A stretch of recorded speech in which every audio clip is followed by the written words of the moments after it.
welcome to my channel. My name is Emmy from Emmy Evolving. If this is your first time joining me, thank you for finding me. If this is not your first time, thank you for coming back. Just breathe. Y'all, it's a lot of stuff, a lot of updates that I want to give you guys. Him. I want to just add a few things to this. And then let's save that. Gotta put that on the screen, right? So, guys, first and foremost, tomorrow is the 2-2 portal. I'm going to be doing a fire ceremony. This fire ceremony is going to be intense in the most beneficial way possible. I'm telling you, it's going to be intense. So I highly encourage you to go ahead and check out the expedites that I have available. These expedites will be performed tomorrow for the 2-2 fire ceremony. In addition to that, I do have a whole bunch of workshops, right? So I have these workshops that are available where I can teach you how to work energy. I can teach you how to do all of the things that you possibly could be needing to do. You're dealing with cords. I have a cord lab. You're dealing with struggles with your wellness, physiological, emotional, whatever it is, whole being wellness. I can help you learn that. That's a whole being wellness workshop. You want to learn how to work your energy. Morphogenetic fundamentals workshop. You done dealing with people and their black magic attempts to harm you? Black magic revocation workshop. Y'all, I am ready. I am ready to step into my rightful role, whatever that may be. Whatever that may be. My rightful role within our community, within the world. I'm ready to teach tremendous amounts of information. In addition to that, you guys, oh my God. Okay, hold up. I got to show you guys this. I got to show you. It's been, I think, a little bit less than 24 hours since I created the petition. If you guys are not aware, I did create a petition.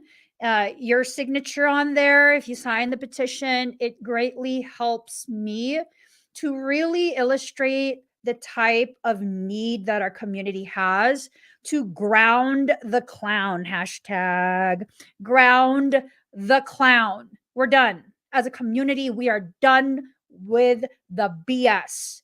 We're done. I want to show you guys though.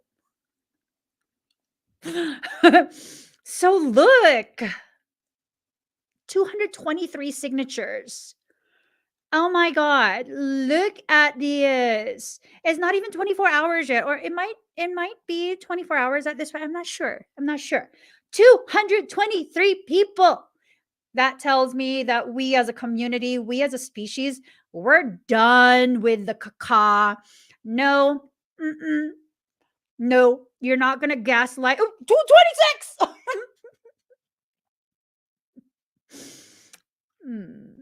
I'm saying. We're not going to take any more caca. We're not. We shouldn't have to. We shouldn't have to. We should not have to accept the maltreatment that we receive because what? We're spiritual people? That has nothing to do with spirituality. It's time to push back. I'm not talking about cyberbullying. I'm not talking about physical threats. I'm not talking about being a lesser reflection by imitating whatever, reflecting the nasty behavior we receive. No, we go public. We speak openly. We use names and factual evidence. That's what we do. Yep. So y'all, we at 226. If you haven't already, please share it out. Please share it out. Okay. You can share it out. There's a link. Share it out. If you've already signed, if you haven't signed yet, please do sign. You can go ahead and select anonymous so that it's not publicly shown who's signing. And what I'm going to do in a few days, I'm going to take this petition. I hope we reach in excess of 500 so that the embassies in the United States as well as in Switzerland both are very clear the gravity of the threat on our community. People think they can just say whatever they want. No, there's consequences. There are consequences. You continue to say you want to harm members of my community, this is what you get. This is what you get. You want public recognition? Be recognized as the AB user that you are. AB user. Right. Okay. Let's go ahead and put the spice away. We're going to close that down. Okay. We stop sharing that. Let me get the other cards. Let me get the other cards. Okay. In addition to that, you guys, I don't know if I've talked about we have vegan bread. I haven't talked about it enough. I was eating some the other day. We have vegan, grain-free, gluten-free, dairy-free, full flavor breads. If you would like to support my nonprofit church, go check it out. soulworksynergistics.com. It's in the store of soulworksynergistics.com. All the funds, every cent, every time. Whatever you purchase from the Soulwork Synergistic website, that goes towards our church. And we are trying so hard to raise enough funds to push forward with the more tangible programs that our nonprofit is trying to do. We're seeking, oh, I feel it in my chest.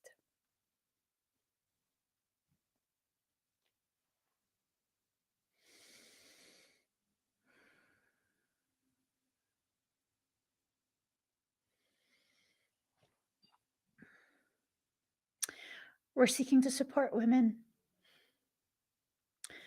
women who are disadvantaged, specifically single mothers, women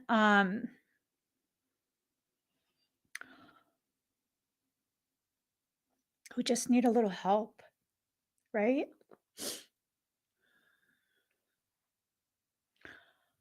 Ooh, I felt that in my chest.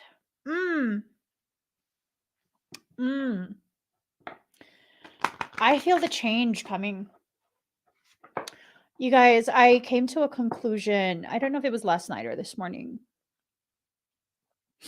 I typically don't really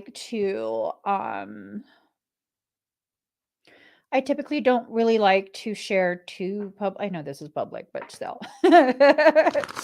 It's like my channel is my own little living diary, right? So it's not so bad for me to share bits and pieces of life here on my channel. It is very difficult, though, for me to share so much of my experiences, my personal details, speaking on other people's channels, their shows, podcasts, whatever it is. And I came to the conclusion that, part of me taking my rightful place is allowing the world to see what a strong woman actually is. One that's not hateful of men, not hateful of specific groups, because one singular member of that group is not a representation of the entirety of the group. If you know any shows, podcasts, news stations, publications that would be interested in picking up my story and what I've been dealing with, I'm open to talking. I'm open to traveling and going to wherever their studio is. If they need me to do that, I would prefer Zoom, please. But I'm open to that. I'm open to finally stepping into the place of being the voice I was designed to be. Because y'all, let me tell you, your girl got some big ass balls on her. I do, though. Push comes to shove, you'll catch my balls in your face. I'm serious. Serious. You leave me alone. I'm super docile, socially awkward, very quiet. Push comes to shove. Not a good idea. Not a good idea, because then I speak openly about your behavior. Factually, openly, right? Let's get started, guys. Let's get started. Oh. Thank you, Lindsay. This is our link for our breads. We have yummers, which I don't know. And Yaya and I have kind of been like seeing this differently. We both think it's yummy. Okay. Don't get us wrong. That's why it's called yummers. She thinks it tastes like carrot bread or something. I don't remember. I think it tastes like vegan Krispy Kreme. Yeah, let me just tell you, I haven't had Krispy Kreme in years. I don't even know what it tastes like anymore. I don't know what it tastes like anymore, but I'm just saying that's the first thing that popped in my head when I tasted it. So I'm saying. I'm saying. All right, let's get started. Let us. All right. I know it's. She's like, she's not gonna back down. I'm not gonna back down. I'm like, no, it's Krispy Kreme. She's like, no, girl, that's carrot cake. It's okay. Either way, it tastes really good. Maybe you guys can purchase some and join the debate. Okay, let's get started. All right. I asked what this reading was going to be about, and what I was told is stepping into your light and power, right? Really stepping into your light and your power and functioning in the way you were designed to function. Now, with that, you can't keep secrets anymore. You can't keep hidden the greatness that you actually are. Okay? I know. For many of us, it's a very intimidating thing. Just the thought of stepping into the light, just the thought of potentially allowing people to see you as you are. I know. Trust me, I know. Your girl knows. I know. I've struggled with it too. But it's time. It's so time to no longer keep secret the things that need to be witnessed, right? We've been refusing to come home to what our purpose actually is. What's your purpose? I guarantee your purpose is hidden somewhere in that space that you're afraid to look into within yourself, right?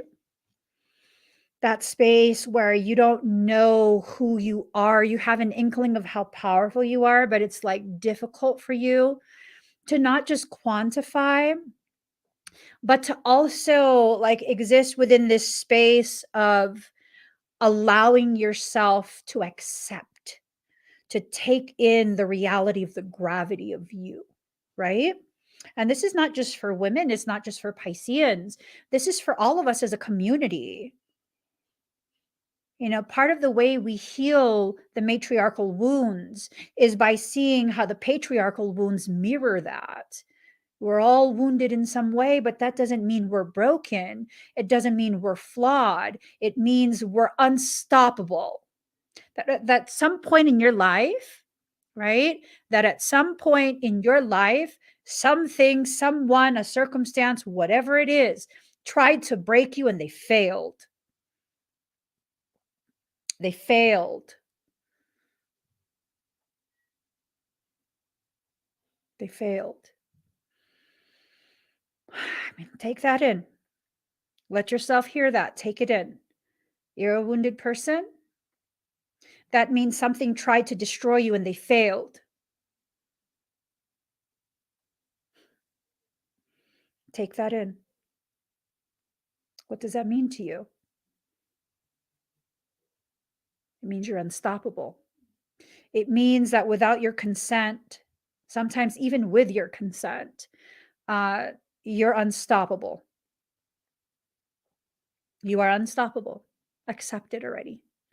Fighting yourself over the reality of your unstoppable nature, your unfuckwithable nature, it's a moot point. Your insecurities will guide you to do that, will guide you to fight yourself. Stop listening to that insecurity. Allow yourself to enter into a space of stability. Not stability because your life is perfect and nothing ever goes wrong. No, that's a falsity. That's a lie. Stability established from the knowledge and acceptance that things will try, people will try. Sometimes you'll want to give up. But the fact still remains you're unstoppable. You're going to keep going. You're going to heal. You're going to find this huge reservoir of strength, power inside of yourself. It's time. It's really, really time. All right. Something outside of you is not going to initiate this. You have to choose to initiate this yourself. You have to dig deep. Ooh, ooh, that's strong. Okay. I'm like, you have to dig deep. And I'm like, scrying mirror, shadow, darkness, murky.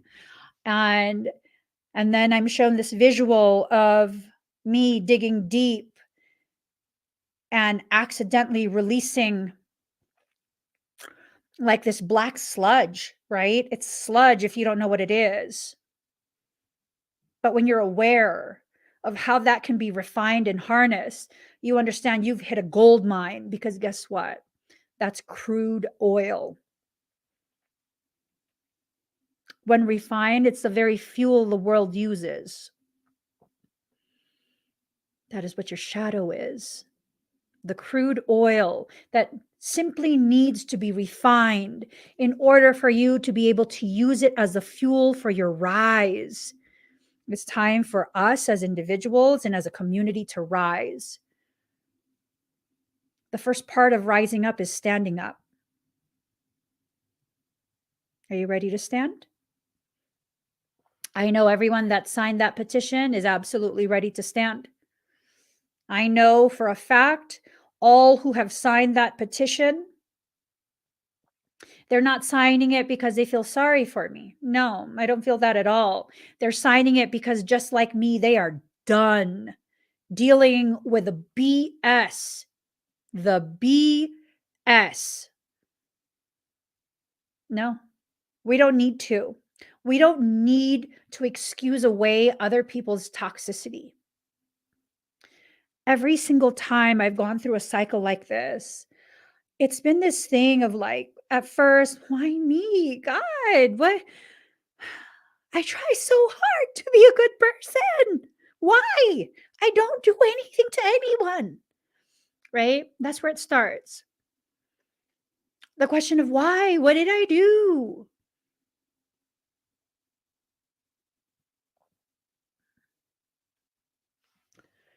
And then comes the realization of the closer you walk with God, the more things will try you.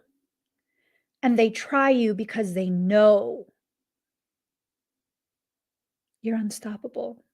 And they're simply hoping, wishing that they could match your energy so that they could possibly have an opportunity to slow you down, but they will never stop you because you know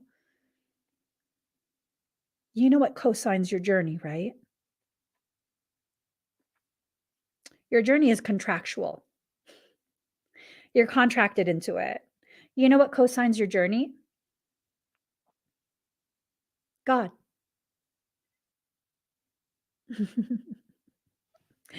And then you have these people with some weird ass mindset. I don't know what their dysfunction is. There's a dysfunctional shit going on.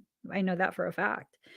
But it's like they really want to truly try and believe that what was breathed into creation will be stopped by a measly human. No, that's not possible.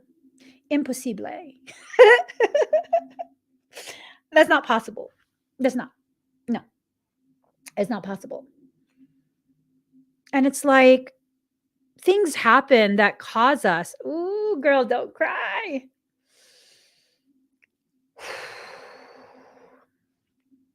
Sometimes things happen in life that cause us to very deeply forget. very deeply forget the gravity of who we are, how we are. I want to share something. It was oh, no. Sorry. Sorry, son. I wasn't trying to send it to you. Oh shoot. Hold on. I didn't accidentally sent it to my son instead. Woo! My bad. My bad for real. Sorry, son. I want to share this with you guys. It's so easy for us to forget who we are. It's so easy for us to exist in this space where we don't give ourselves the credit, despite the fact that so many other people have witnessed us as we are. So, as I was doing the petition last night, I was like looking at something. I don't know. I was clicking on things and I was trying to figure out how the hell to refresh the page. And one click after another, I somehow ended on a page that gave me the option to look at 2 petitions. 2. But you guys are probably like, Emmy, you only have 1. Well, yeah, I started one. Another was started for me several years ago. Several years ago, my account was taken down malignantly, maliciously, intentionally trying to destroy me and my business. Because why? It doesn't matter anymore. It doesn't matter anymore. What's important is that I got the reminder that I needed, right? So I tell you guys, it's so easy to forget. So easy to forget this. Look. You banned Emmy Nicolina, the sweetest,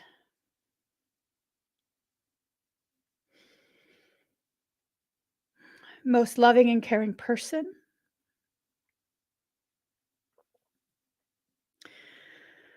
I can't believe that people would want to do harm to a wonderful woman who gives selflessly to others.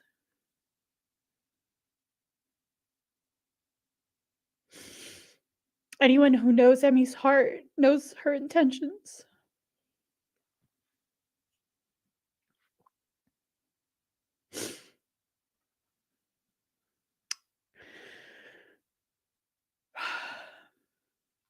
This woman helps us help other people. Emmy is all about helping others. I don't understand why so much effort is put into shutting down the ones wanting to help.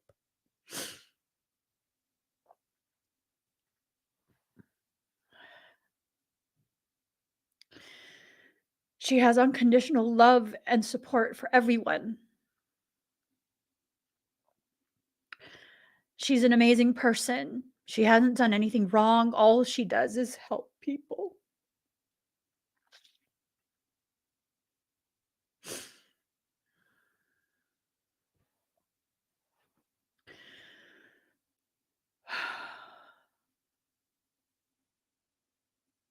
She's a very caring person.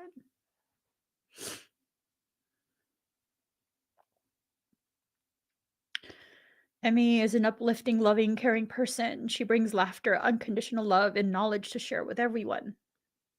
She touches so many lives in a positive way on a daily basis.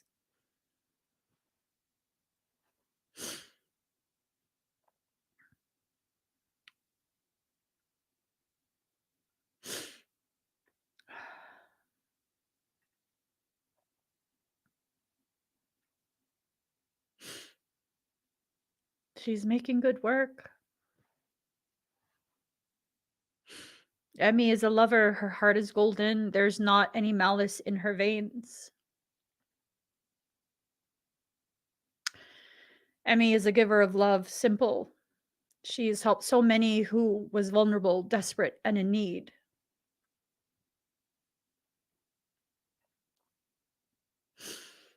Emmy is a wonderful giving person who's helping to heal many people.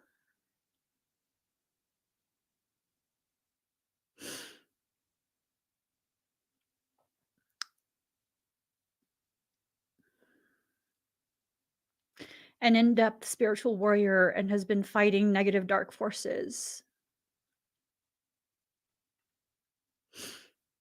Emmy is a woman of integrity, and I stand beside her in her work. She's changed the lives of thousands with her positive approach and support of those in need.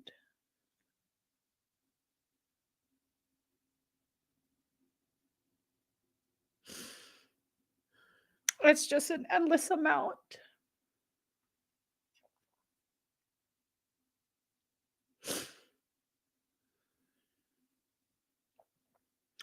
An endless amount of reminders from people who are able to see the reality of who I am, my heart, my intention, my integrity, the way I move through life for myself and for others.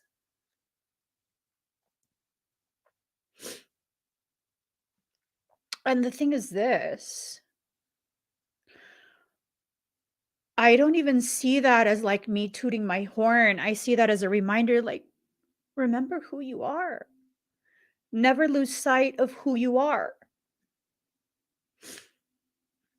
And then it takes me to this space of sadness because I'm lucky. My growth is being documented publicly. Days where I forget who I am, days where I question my value, my integrity. I come across things like that show me how many people have seen this is not an act. I'm not playing a character.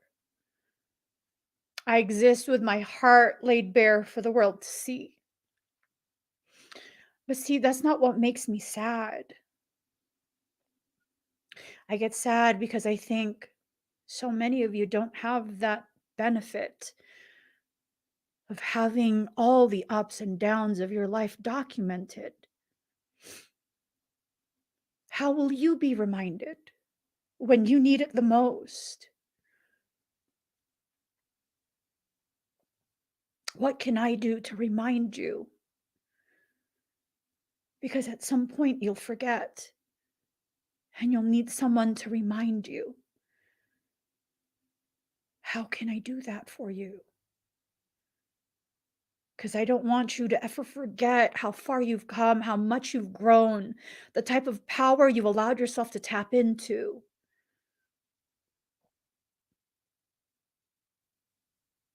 Yeah, sometimes I get very frustrated that I have to process things publicly, and it feels unfair because in the reality of things, I'm a very private person. It's just because I was forced to talk about this on the public live stream that people know. I haven't even spoken to my best friends about this. As a matter of fact, I've been side skirting our group chat. Why? Because I mean, I don't,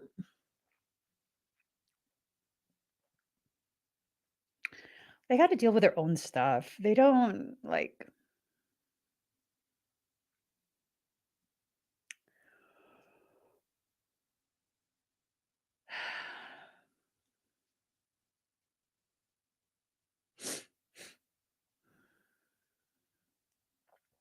I know that they'd always be there if I asked them to be. And that's why I don't.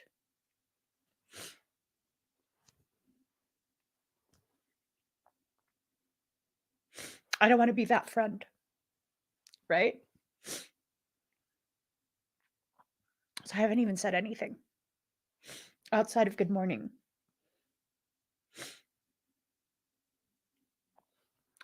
because I'm actually a very private person.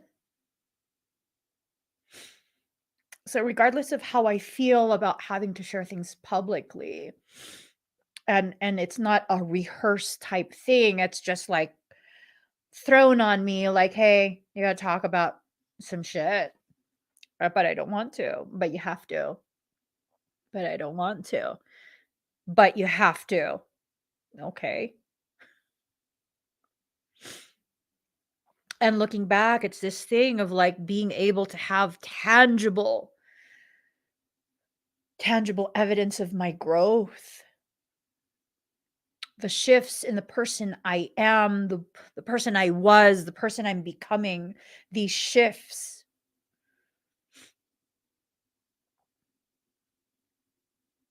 That's why it becomes important for you to begin speaking to, for you to begin being publicly visible, because you're going to need these reminders. At some point, as you process your life privately, you're going to need a mirror to remind you. And that mirror are the things like I just showed you. Things that are irrefutable. Like, there were quite a few people that signed that petition to get my account back.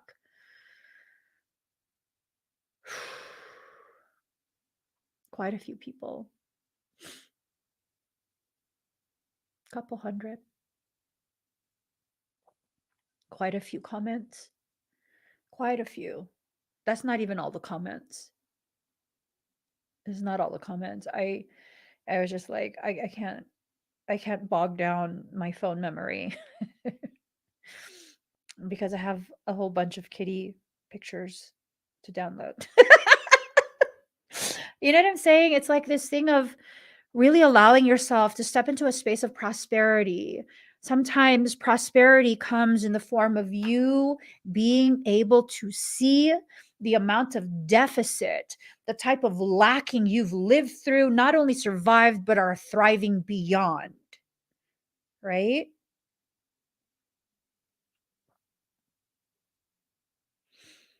All of these things that you're experiencing, they're not things you should forget about, because the things that you forget are the things you're doomed to repeat. And if you're able to remember to view that event, that portion of your life, that cycle, whatever it is, or however you want to categorize it, quantify it, whatever, if you can look at yourself with clarity, you can see how beautiful you really are, how powerful, how unstoppable. You can begin to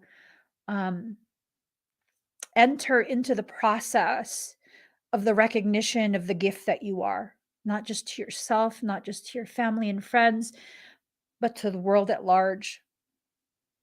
To the world at large.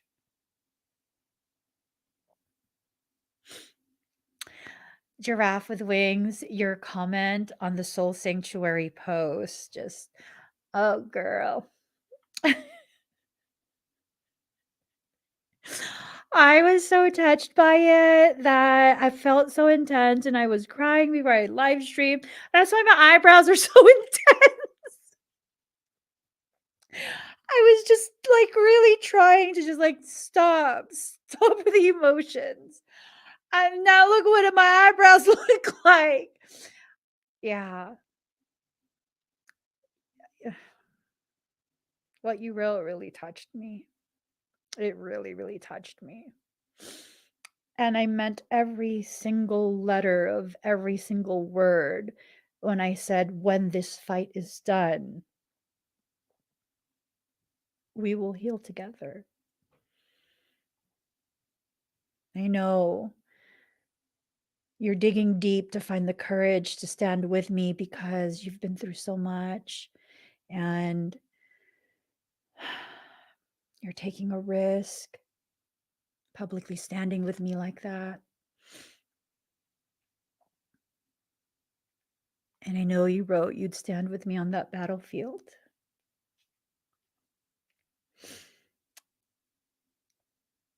And I'll sit with you in the sanctuary as we heal together. Next time, I'm not going to look at people's comments before I start a live stream, because then my eyebrows get fucked up. My eyebrows get very dark because I just kept adding more and more and more. And then my eyes were all blurry because I was trying not to cry. And then now they got caterpillars on my forehead. Thank God I have a 5 head because it works. It's still within scale. I'm saying. I'm saying it's time for us to awaken to the reality that we are being tasked to allow the circumstances of our life to cultivate enough change and growth and empowerment within us so that we can finally begin changing the world.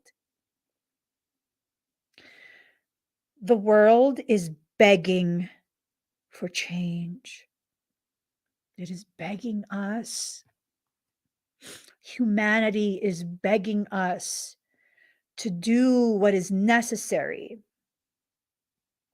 right?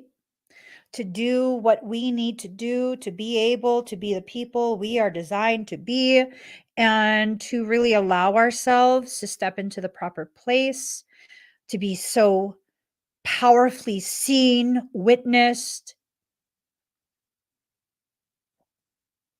I'm going to allow this experience to change me in the way that I choose.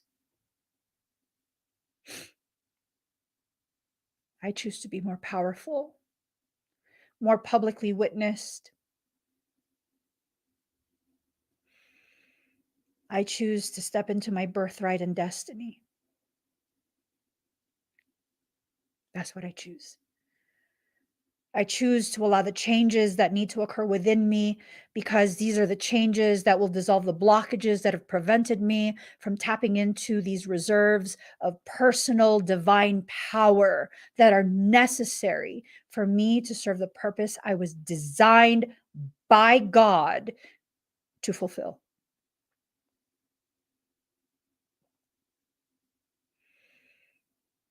What are you going to choose? How are you going to let your life change you? Change is inevitable. It is inevitable. How are you going to allow your life to change you? What is going on here? Okay, it's shadow and light. I was like, ew, is there a dirt ring on my jacket? No, it's shadow and light. I can calm down. Let me just zip this up because that made me super self-conscious. Like, ew. Oh shit. It's okay. We work through it. We faced it head on. We're working through it, moving past it. Okay. Alchemist in reverse. There's nothing you have to change intentionally. There are things that you have to allow intentionally. Allow. Excuse me, my frizzy ass hair. Allow. Invocation. There's nothing you need to call forward. There is nothing that you need to invoke on your behalf in order to get things done. There's no external magic that you need to call to you in order to, I don't know.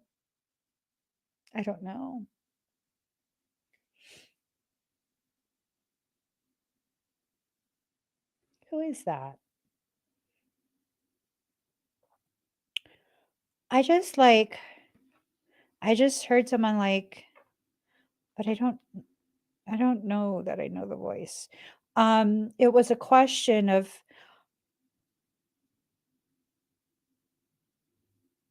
how can you be so strong and still manage to appear so beautifully feminine even in that strength?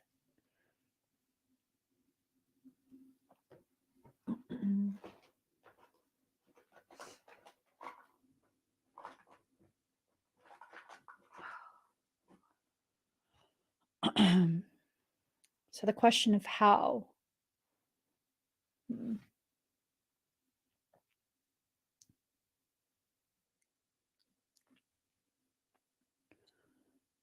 I don't know. My lips feel like they're cracking. I don't know.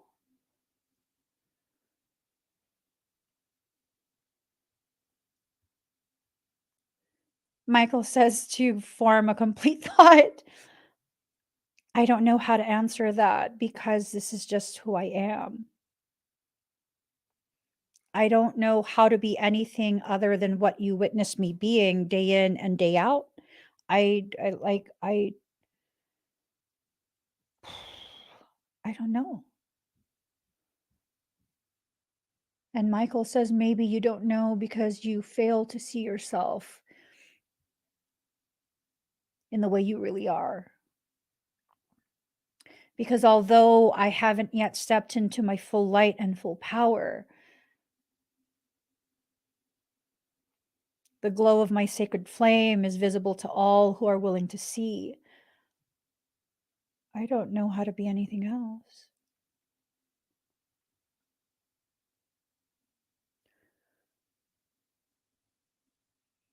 I don't know. And maybe I don't need to know. Maybe I just need to continue being as fearlessly me as I have been, um, as I'm capable of in whatever moment I'm in. And maybe the same applies to you, that you simply need to continue to be as fearlessly you as you are capable of in any moment, because that fluctuates. That fluctuates.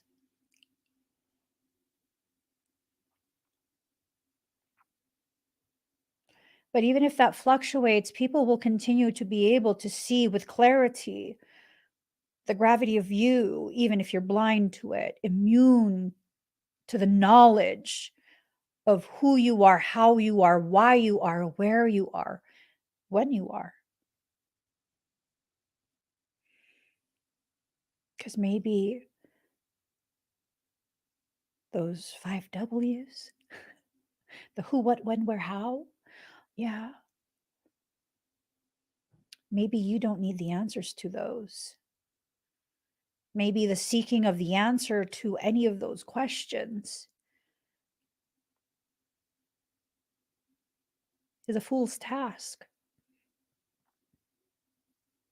Maybe part of the gift that you give the world is to simply allow yourself to be witnessed. And in that witnessing you, the people will receive the answers that elude you, because those are the answers that give them the cliff notes for life, the survival guide they're seeking. And, maybe that's just how it is. Maybe that's just how it is. And a lot of the times when I say things that are factual declarations of me as a person, my accomplishments, and whatever it is, and I know some people will receive that as like, oh, she's tooting her own horn again. And it's like, no, I'm actually deaf to the sound of my own horn. It's an important thing for people to know. I am so painfully aware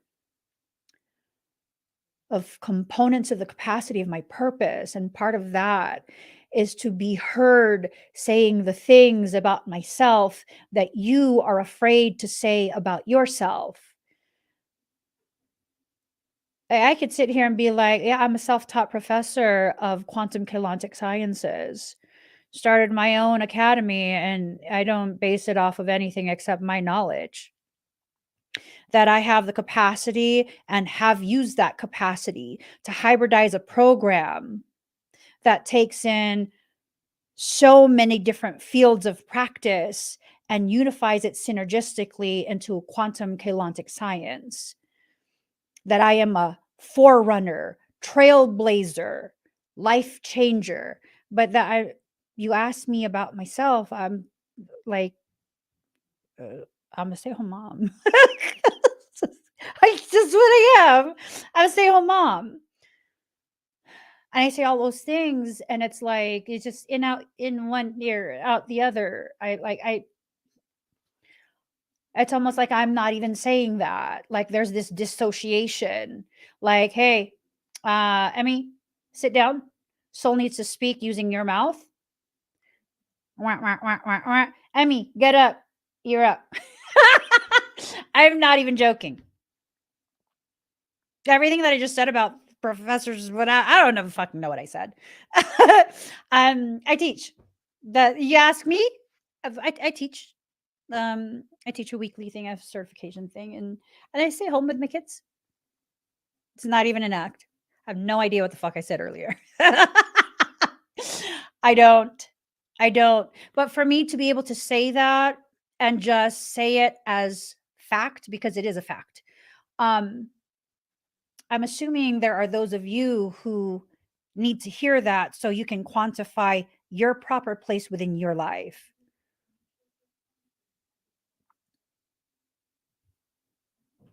So quantify it, right? Quantify it. Quantify. Find the answers you're seeking, even if they're not within yourself.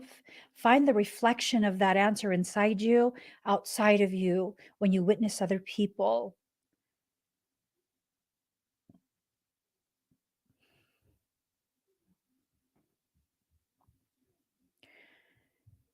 I think we all have a very good idea of what we're doing. We just don't want to believe we do. I think we all have a very, very good understanding of the direction we're headed. We just are not comfortable acknowledging that.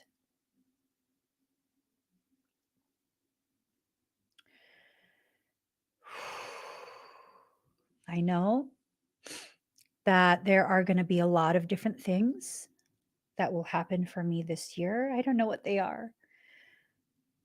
I just know they take me that much closer to that visual that soul has shown me since childhood, where I have to speak in front of a global audience live in person, filled with this, it's a stadium size setting. And ooh, wow. I did not realize that until right now. Wow. Wow. This morning I was having a conversation with myself.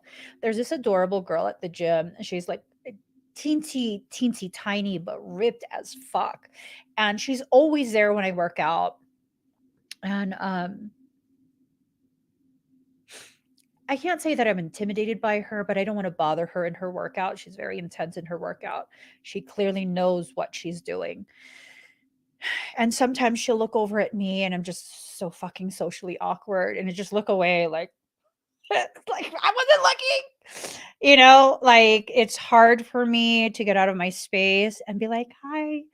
Um and I've told myself that she looks over at me because I irritate her because she probably thinks that I'm like competing with her or something, or like I don't know, I'm probably irritating to her. And so that's why I never smile. I just kind of look the other way very awkwardly. And then today she tried looking at me a few times. And again, I look away a few times.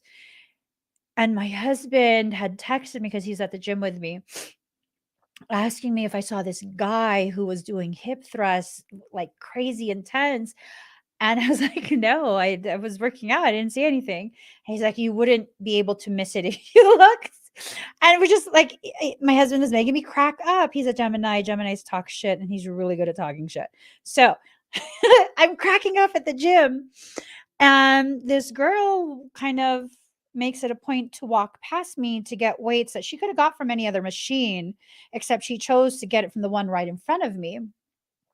And I happened to look up, and because I wasn't in my mind about being socially awkward, I was too busy laughing. When she looked at me, I looked at her and I smiled the biggest smile because I was in the middle laughing. And I was like, hi. And she's like, hi. And I was like, I went back to texting. And then I was like, oh shit.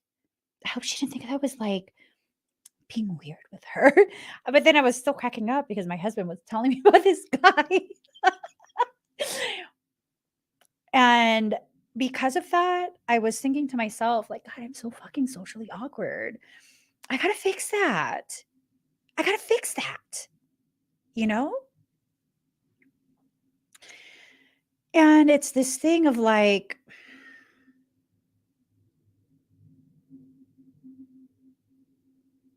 I just realized right now this visual that I've had since I was a child of me being on a global stage, literally global, like dignitaries and all of that.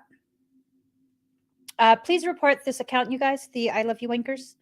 If you're on YouTube, please report it. I believe that is someone who should not have access to our community. So like I'm on this huge stage, and it's this awareness that people have traveled the globe to watch me speak. They are waiting for me to speak. And it's a packed stadium, huge stadium. And I just realized today I wasn't afraid. Like, I wasn't afraid of being seen as awkward. I was just like, because there were other people on stage with me, I had brought a group to speak with me. And I remember the lights turn on and it's just on me. And I look back right before the lights turn on and I just, are you guys ready? And the people in the seats behind me are like, we're ready. And I was like, let's do it. Hi, everyone. I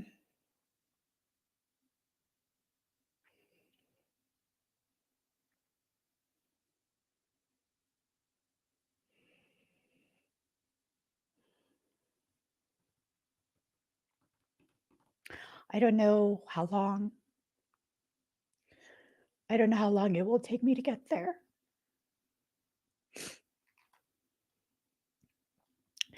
I don't. I am very much still in my awkwardness. Yeah. Mhm.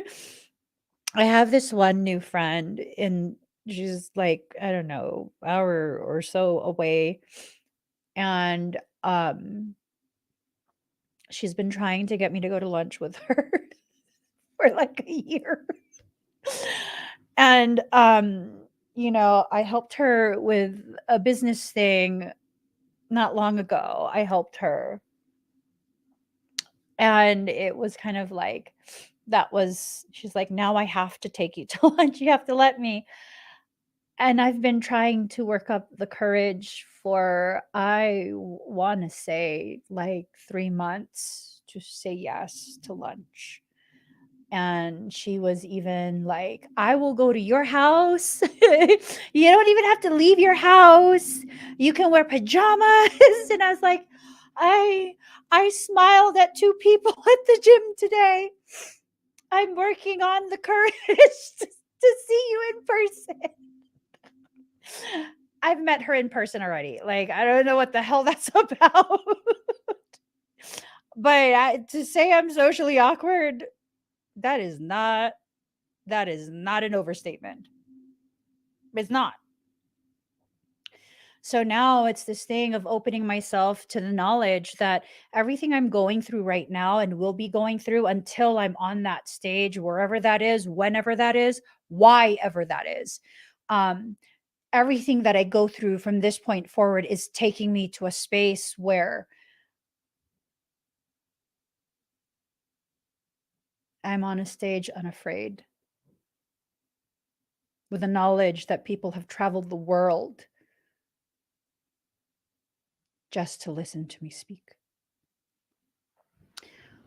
How many people can the largest stadium in the world hold?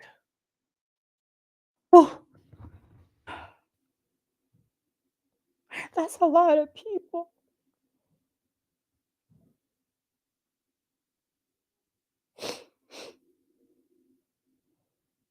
I probably shouldn't have looked that up.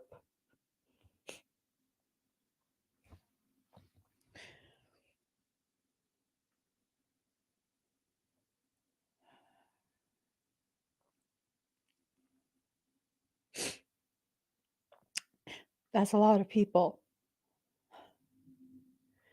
150,000 people. That's a lot of people. We have to work on that. Gotta throw that number away. It's dark. It's literally dark. I can hear the gravity of the people, but I can't see them because it's dark. And we're just gonna roll with that. We're gonna roll with that. Maybe that's why it's dark, because I can't see them. I do see an ocean of cell phones just everywhere. And I'm like, oh, this is so pretty. Okay. Yeah. Everything in perfect balance. Everything is happening in perfect balance for you, stepping into your light and your power. Everything in perfect balance. Solitude, alone but not lonely. Use a time that we're given now on cultivating the relationship between the self and the soul. And that relationship, that type of love is necessary. You're being asked to go through the process to fall back in love with yourself.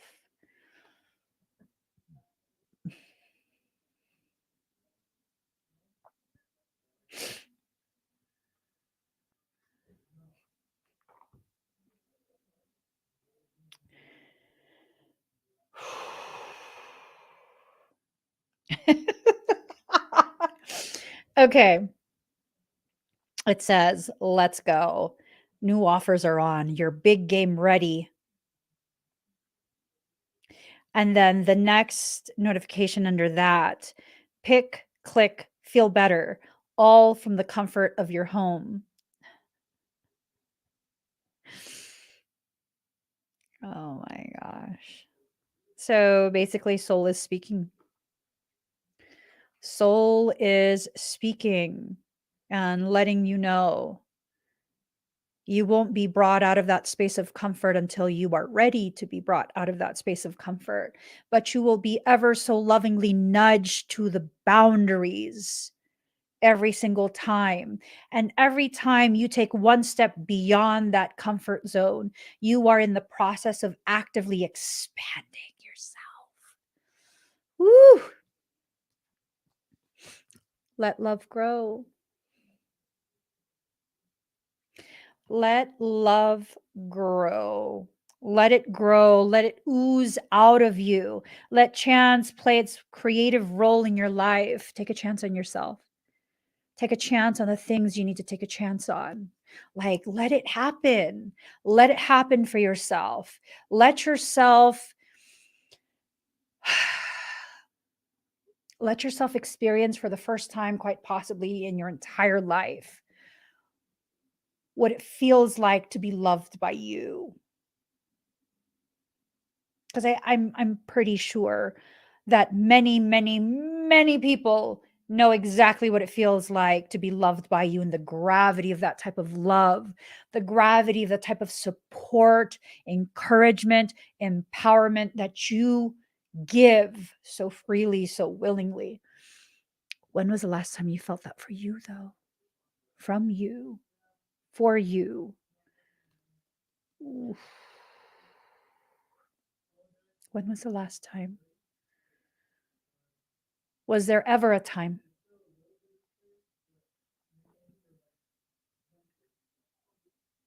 Was there ever a time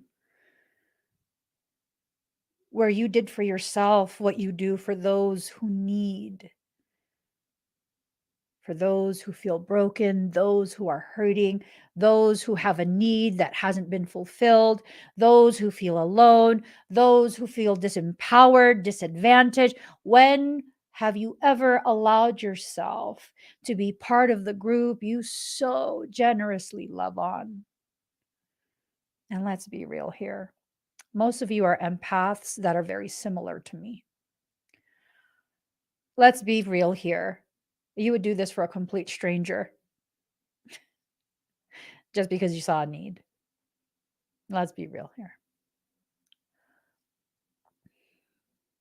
We try and diminish what we do.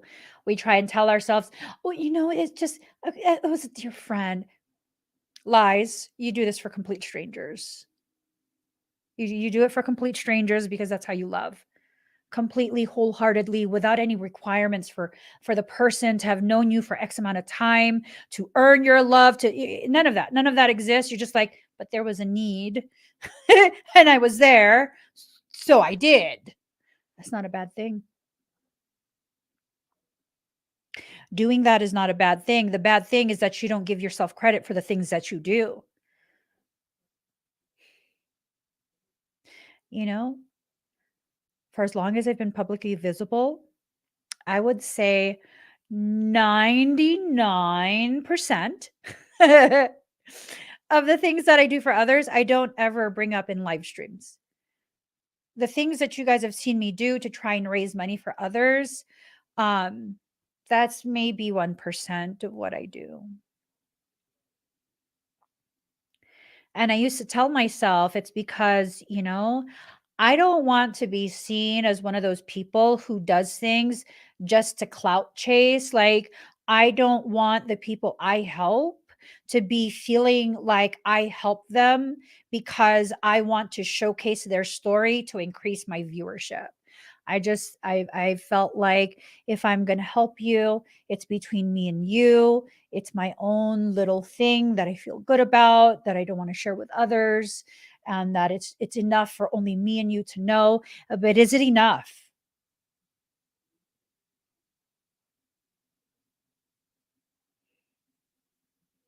Is it enough? I'd say it becomes enough when we go and work together to normalize that type of behavior, and it won't be normalized if people are not aware of it.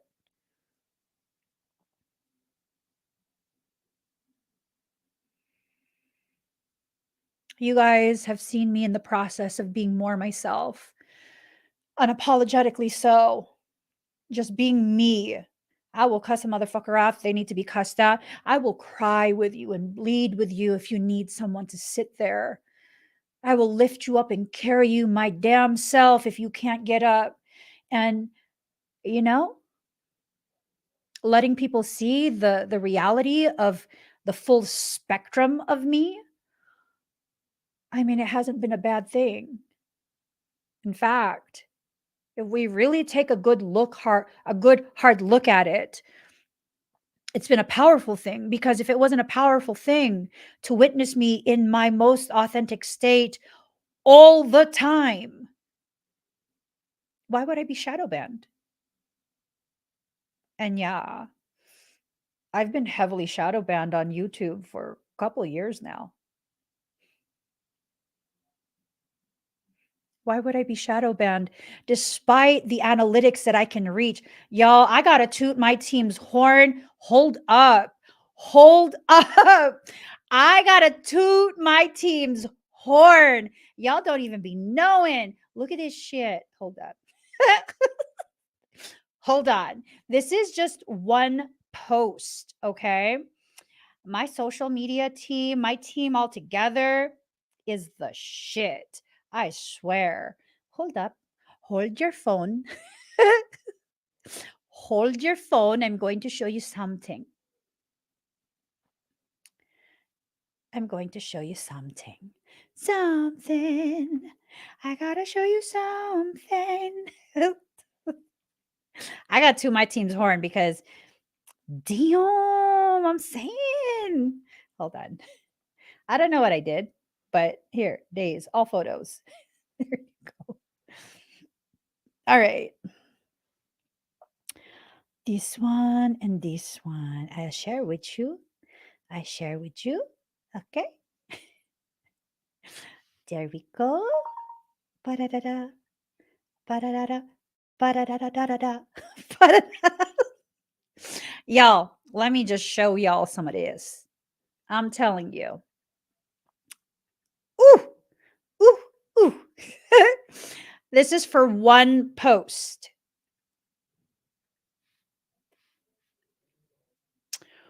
Organic, 0 paid. Y'all see that? Y'all see that? Y'all see that shit right there? Okay. Hold up. I think this was what, in a month? Yeah, the last 28 days. Oops. Bitches. I'm saying. I'm saying. No ads. None. Because fuck that. I'm not giving Facebook no kind of money. Fuck you, Facebook. Fuck you, Facebook. You're a bully. You support bullies. Fuck you, Facebook. And ooh, Facebook so mad. Facebook's so bad. Uh-huh. Mm-hmm. You see that? How many ads have we paid for? 0. Organic reach, 45,513 for one post.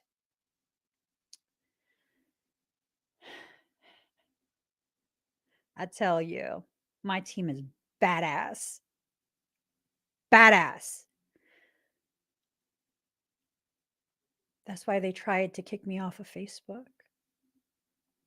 That's why when people lied and reported my personal account, Facebook did not bat an eye. They gave me 0 ability to go ahead and ask for a review or any of that. You know what they did? They deleted my whole fucking account like it never existed. That means if at some point I messaged you with that account, you will not even be able to see the messages. It's not just saying Facebook user, it's gone. They removed all my live streams, thousands of fucking hours of live streams on Facebook deleted. I didn't even get a chance to have any type of anything.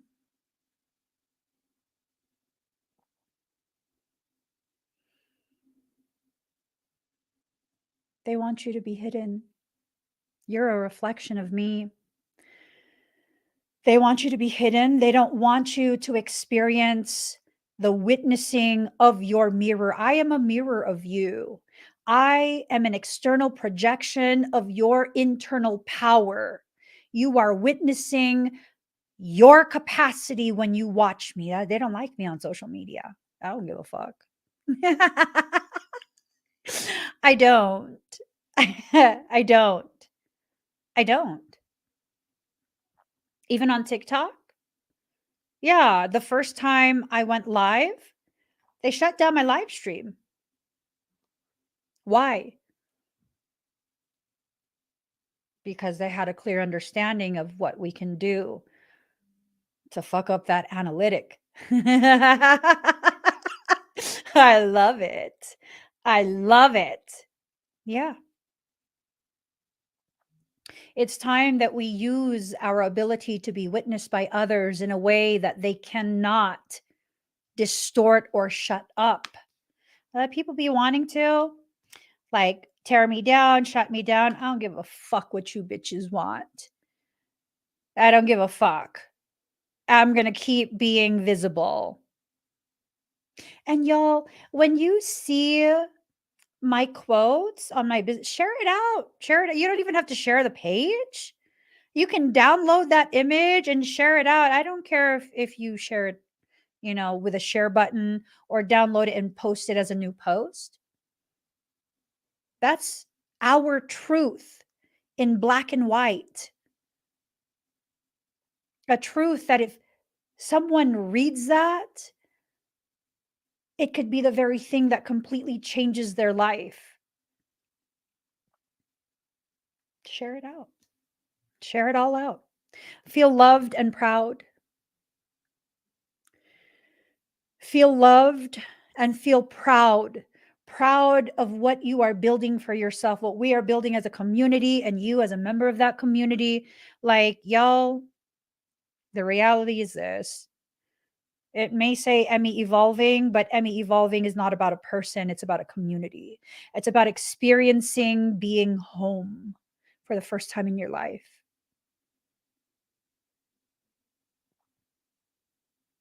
That's the Emmy evolving experience. Coming home and having a welcoming party. That is what the Emmy evolving experience is. It's not this hierarchy of, well, I can namaste better than you. No, fuck that. Seriously. No. I am just like you. You are just like me. We're simply different because of our different placement within our understanding and acceptance of ourselves. That journey, that's the only thing that that makes us different. Because I've been through a lot in advance of others in order to give me the time and the space to process. So by the time you're going through it, I'm talking about what I went through and the way I helped myself to heal and better love myself. It's the only reason I go through things before you guys. I've known this for a long time. Long time. I'll go through these processes, sometimes weeks, months, maybe years before you. And that's just so that I could be like, yo, it's a process. I went through that. Look, I'm fine. I mean, it hurt. It hurt when I went through it. But look, we're fine. And I didn't even have anyone then. You have me. You have us. We have an entire community that supports each other. Right? That's the only reason I go through things before you guys. It's not that I'm an advanced soul that, is better than you and you, whatever other nonsensical. No, no. I am literally just like you. You are just like me. We have the same weird ass quirks. It's okay. It's okay. It's what endears us to people. It's, I don't know, whatever you need to hear right now to be okay with who you are. Right? It's okay to be you. So be still and listen to the spirits. Your compassion for others should not be used to blind you. Okay. You belong to paradise, but it's in reverse. So now this is telling me that you have this existing belief that you don't belong where you actually belong. Yes, you do. Yes, you do. You belong to paradise. Paradise is the life you're living. Your life doesn't need to be changed. Your perception of it is what needs to be changed. Your perception of who you are and the life you're living is what needs to be changed. Okay? Hex, be still and allow the enemy to reveal themselves. Honey, they done revealed themselves to you a long time ago. I mean, it's in reverse because you already know. You already know who's against you, your growth, your peace, all of that. You know. You know. And pretending like you don't know, pretending like you're the issue because you have a very clear understanding, a very clear view of the reality of a person. Yeah, you got to stop gaslighting yourself into believing you're just being mean and judgmental, because you're not. Offering yourself up for sacrifice is not going to save you or others. It's going to further complicate your perception of who you are. Now, for some of us, we have to go through that so that we can better learn in a much more nuanced manner the gravity of us. But most of us don't need to go through all that. That's just the truth. Most of us don't need to go through all that. Just because I need to go through it doesn't mean you do. I would love to be able to spare you the heartache of some of the things that I've had to go through because of the need for nuanced learning, right? I mean, you're welcome to go through those additional nuanced struggles if you want. You will learn more, but some of those nuanced struggles you really don't need to know. You really don't.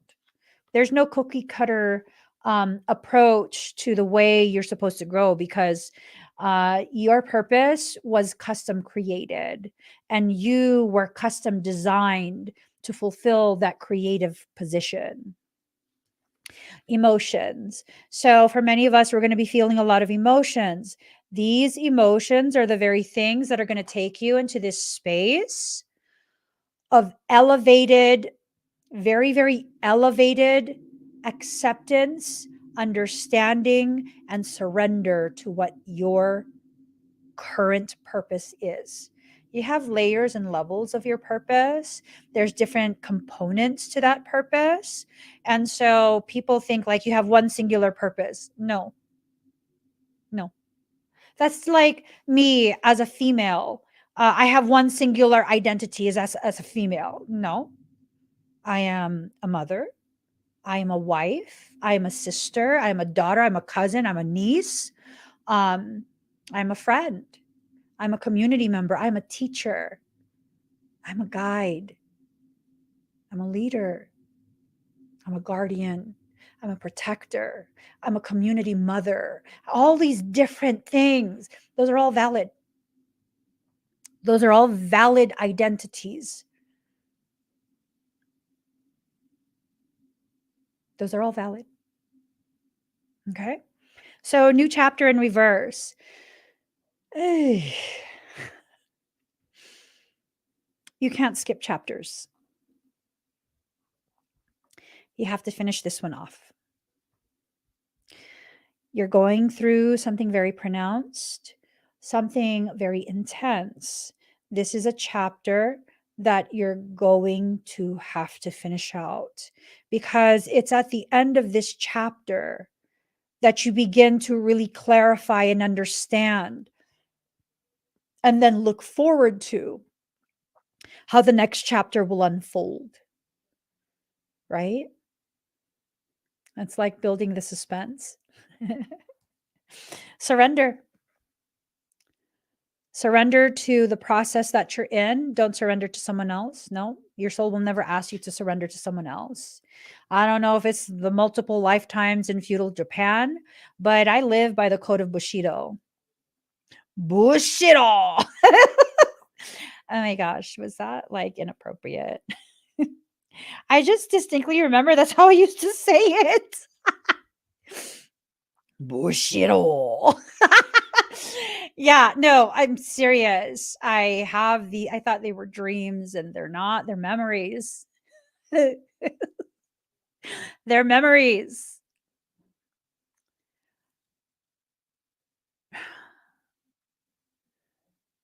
One of Michael says I should share. I've been cultivated for whatever purpose I will live through in this life. I've been cultivated through multiple lifetimes.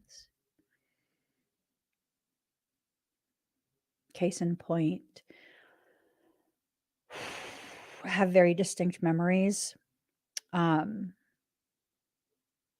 of my lifetimes in Japan, I wrote a book.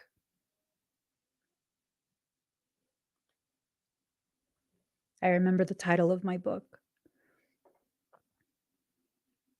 I remember my name. You can actually find this book still. It's called The Five Rings. I wondered why selenite swords.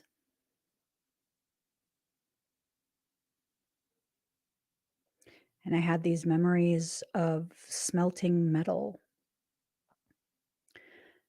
and knowing how to fold the metal in such a way that created superior blades.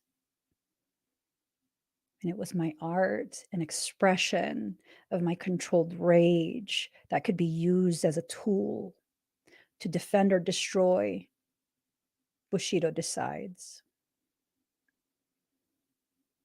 Go look for that book. Five Rings.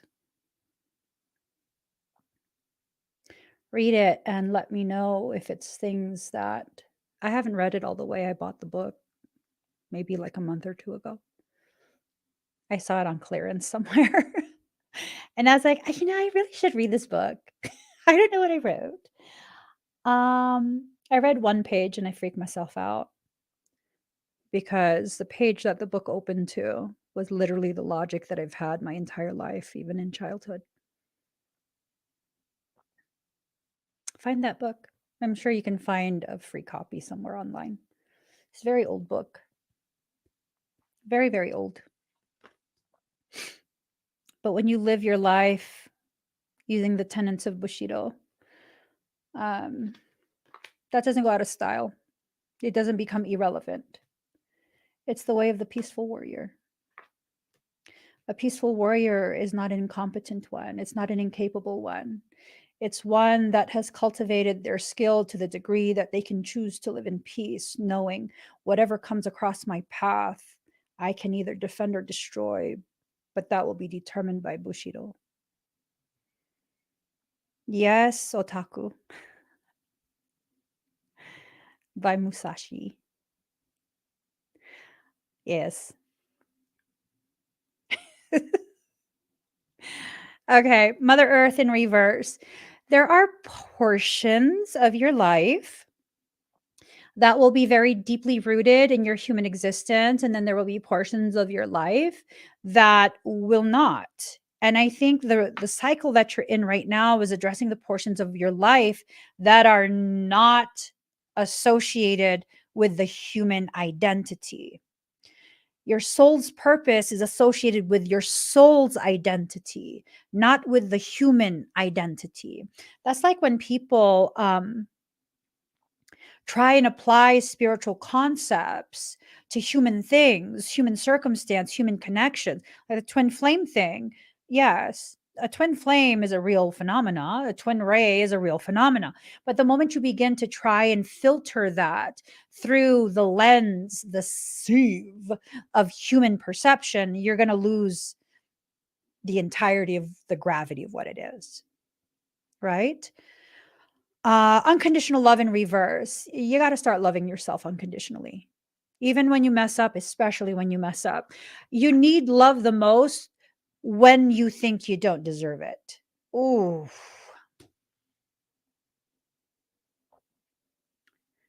It's when you are unworthy of being loved that you are needing love the most.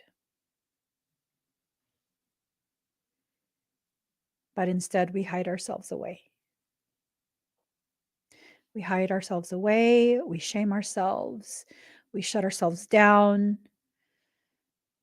so that we can more efficiently attack ourselves in silence without disruption. That has to stop.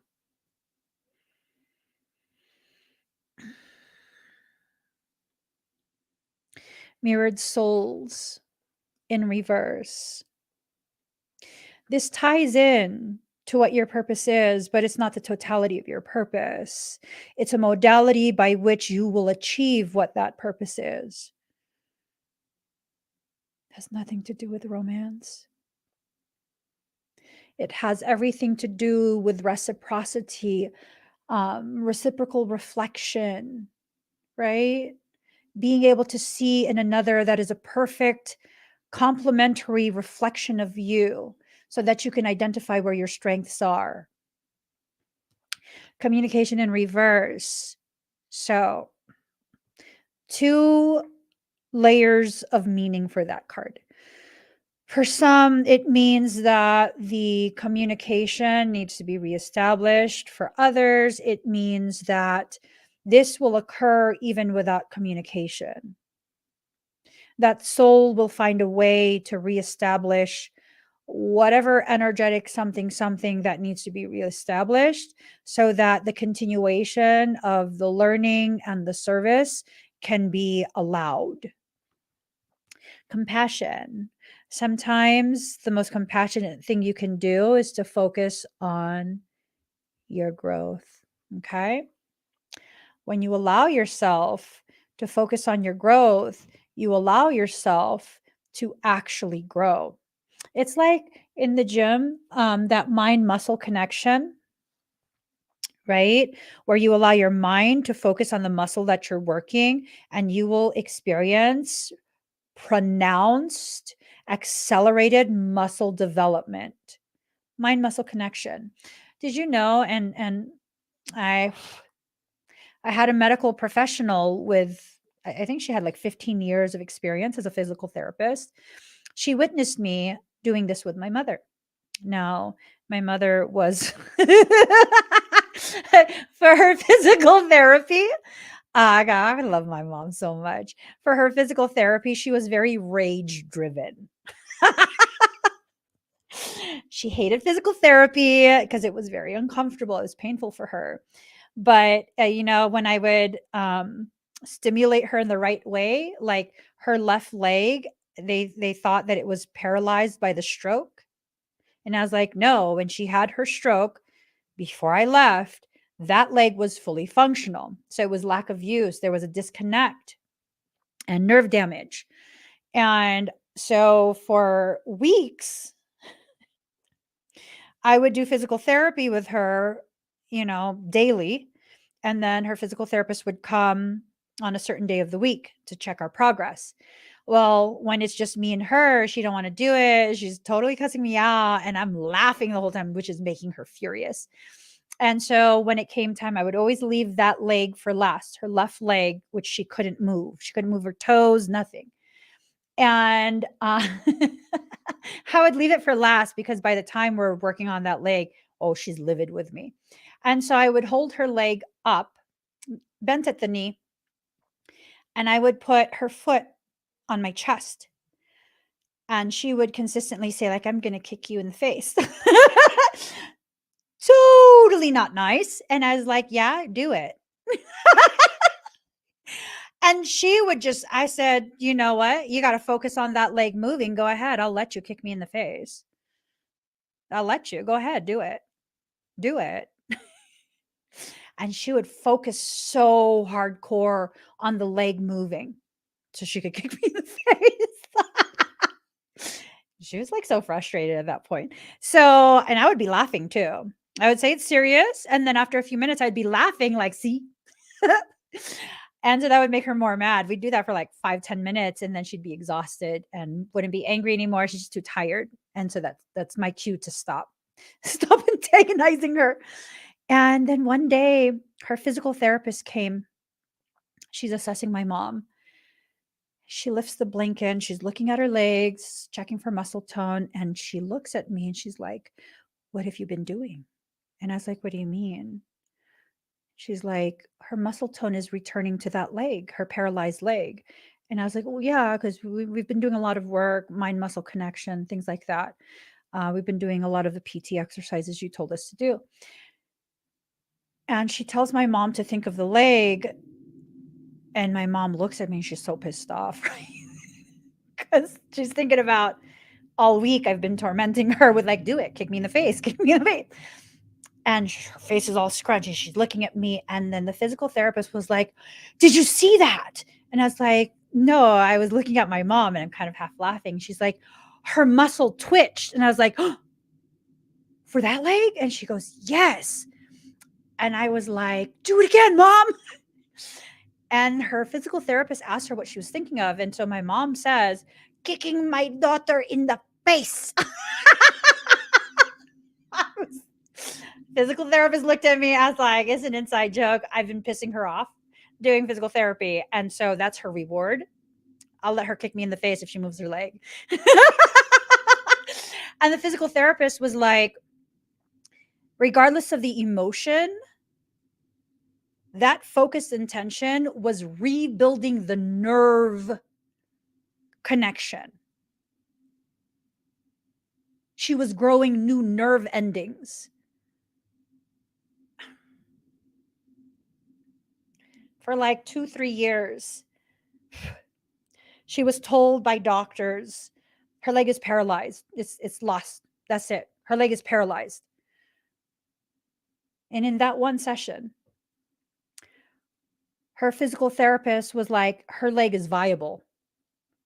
We can get her walking again. She might need a brace for her ankle and her knee, maybe a cane, but we can make her walk again.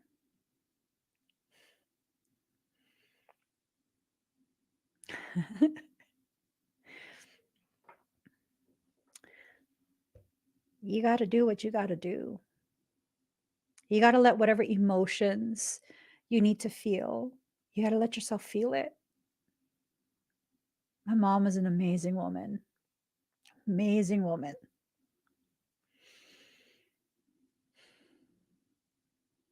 I share a lot of stories about her, and some people don't understand the gravity of the love we have for each other. And they'll hear things and they'll maybe wonder, like, oh my God, I can't believe she talks about her mom like that. Or, oh my God, I can't believe her mom is like that. No, you don't understand. You don't need to. It's okay. I learned so much from her. And it took much of my life to come to the realization not only was she the mother I needed, especially when I couldn't understand, not only that, most importantly, all the most beautiful parts of me that will change the world came from her. It came from her.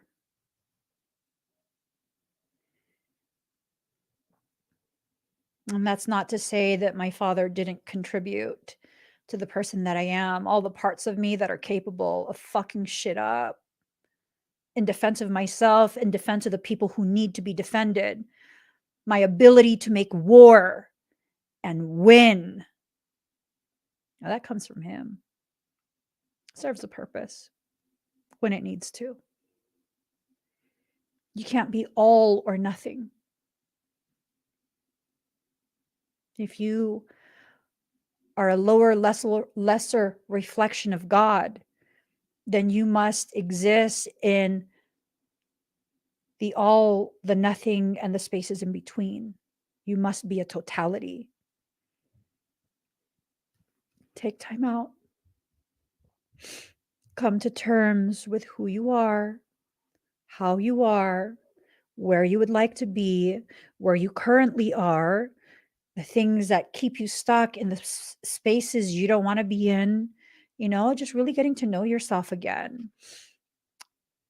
The first task is to find out why you no longer allow yourself to live as a free spirit, right?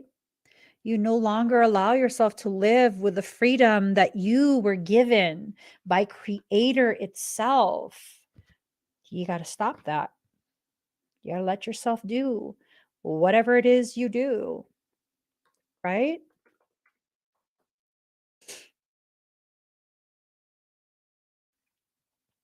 It's time.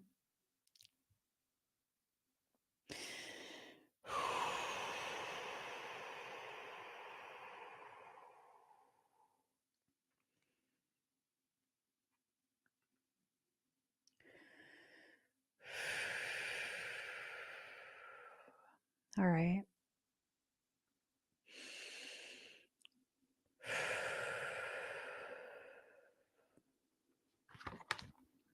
I just needed to replenish my breath. We're making progress.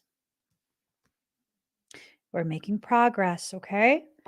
Now, this lack of willingness, lack of ability to build yourself up, to toot your own horn sometimes, it's really part of self-sabotage. It's an expression, a symptomatic presentation of the part of self-sabotage that requires you play small, that requires you pretend that you are less than what you actually are. We have to stop.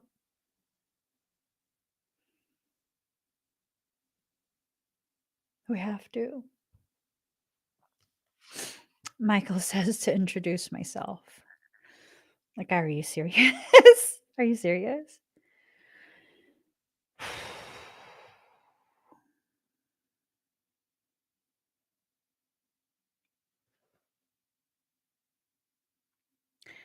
Hi. My name is Emmy. And I'm going to change the world. I don't yet know how or when, but I know wholeheartedly that I will.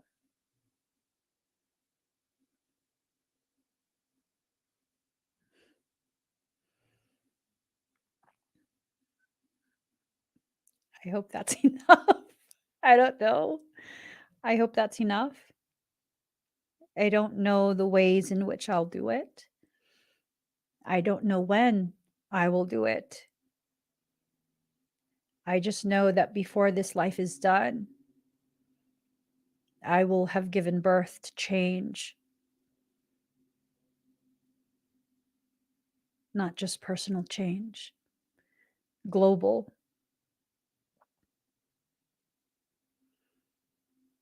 Global change. I know I won't do it alone. I don't know who will be there with me.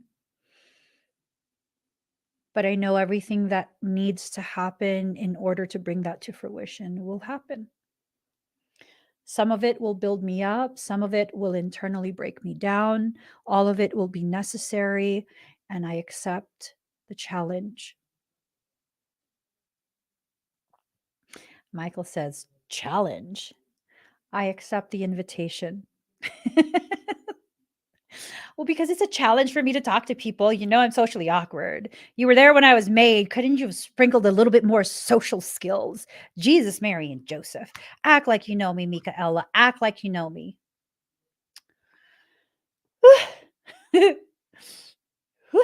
Okay. Light code injection. This is pertaining to tomorrow. There's a massive influx of energy that I'm not allowed to talk about. It is affecting the way the moon is being viewed, right? First, it was a sun, a double sun. A double sun requires twin moons. I've said too much already. If there were 1 month in the entire year where you should take advantage of expedites, that would be February. We have the 2-2 portal and then the 2-2-2 portal.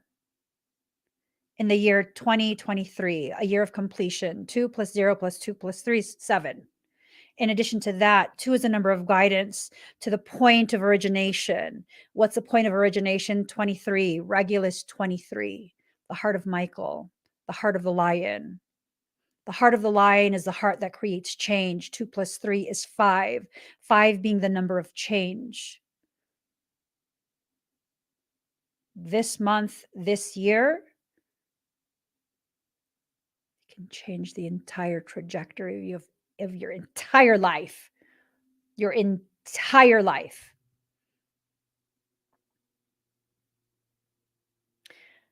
Not to mention the poetry of it all. I was born on 2/23. This is my destiny.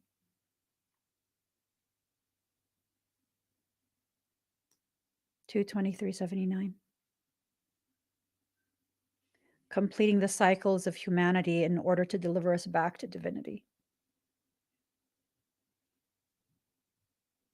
My life path is a 33.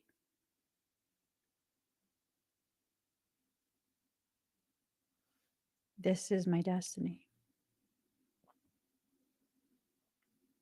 This is the month that what was hidden, 23, your divine destiny, your divine purpose.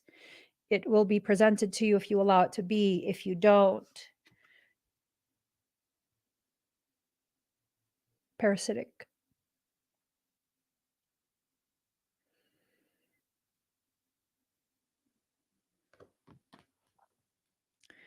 You offer yourself up to be accessed by things that you really should not let yourself be accessed by. You have a choice to make. Okay. Ugh, dark interference in reverse. For many of you, you're going to choose to reject this, to rebuke it, reject it, whatever you need to do. Send that bitch packing. Excuse me. Dark interference in reverse, like for real. Let that go. Let it go, let it go, let it go. Direction sigil. You're going to feel very upside down during this process. If you allow yourself to receive, You will be renewed. You will find yourself facing someone who is shoulder to shoulder with you and absolutely 100% your equal. 4 is the number of self. When you put a 4 and a 4 together, this is about reciprocity, reciprocal reflection, divine mirrors. For some of you, this could even mean like your actual twin will be showing up. For some of you,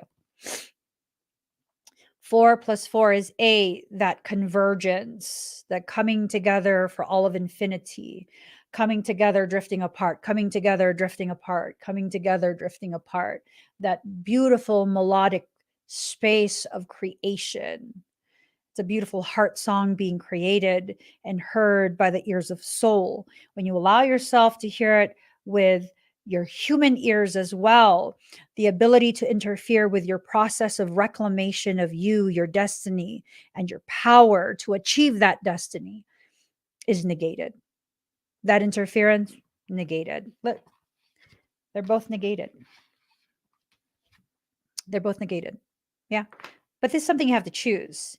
And then Michael says this direction card has another message. You will feel directionless, not because you are lost, but because you are traveling through space and time that you have not yet traveled through before, through any of your lifetimes. We're exiting out of a karmic cycle. A new world is being born. Not a new world order, because the truth of creation is chaos. They call it a new world order because it's the antithesis to the creative chaos that gave rise to all souls. There's so much more to the words that are selected than we allow ourselves to acknowledge. Order comes from the attempt, the desire to usurp chaos. Chaos is cosmos, cosmos is creation. So, intuition, use your intuition to guide you. Listen to it. It's guiding you to the places you need to be. Whew, oh gosh, I want some sugar. Oh Lord. I, the Lord of sea and sky. Ah. I have heard my people cry. I have wept for love of them. They turn away. I will break their hearts of stone. Give them hearts for love alone. Who will bear my light to them?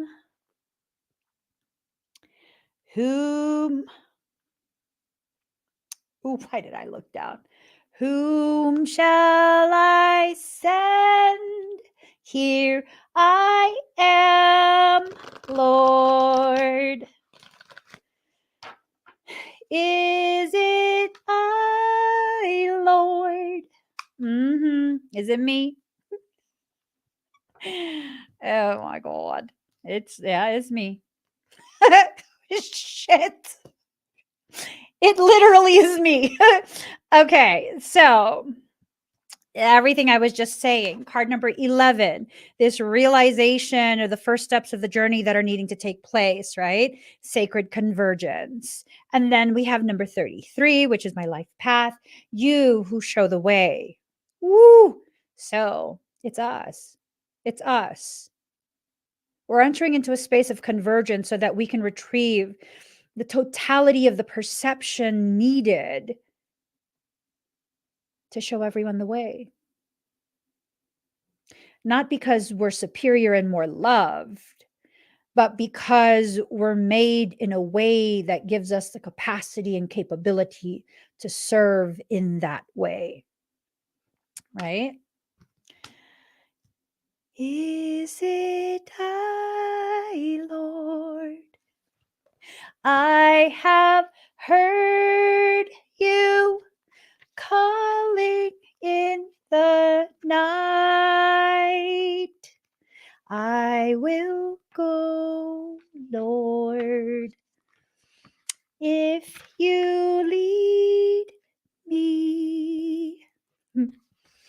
Um, ooh, yes. We are in uncharted time. We are living a life we were never allowed to live in the past through all time space creation. Yes. We are phasing out this reverse matrix. It's a reversal grid that we were um, unwillingly, unknowingly placed in. We're exiting out of a reversal grid. The flower of life as we know it and is shared through spiritual communities and whatnot, that's actually the daisy of death. It's a death program because of the axiotonal spin. The angle that the spin is set at, it blocks the reciprocal reflection from creation. We're not doing the fission fusion, returning back to source, coming back home, not home, but back to existence, individuated existence. No, it's not. It blocked it off because that spin was rotated, therefore blocking our ability to connect with source. That's being corrected. The daisy of death is now going to be the flower of life.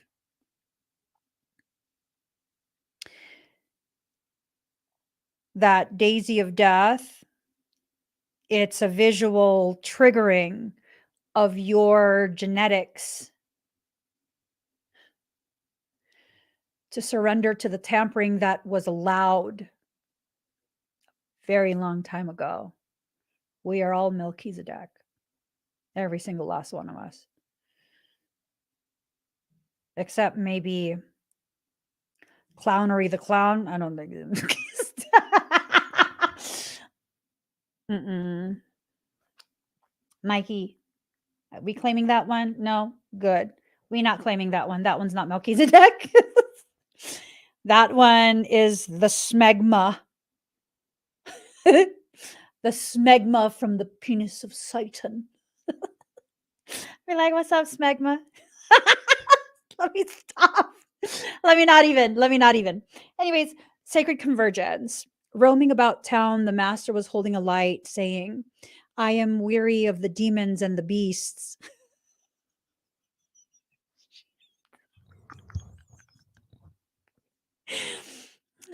The human cannot be found. We have searched.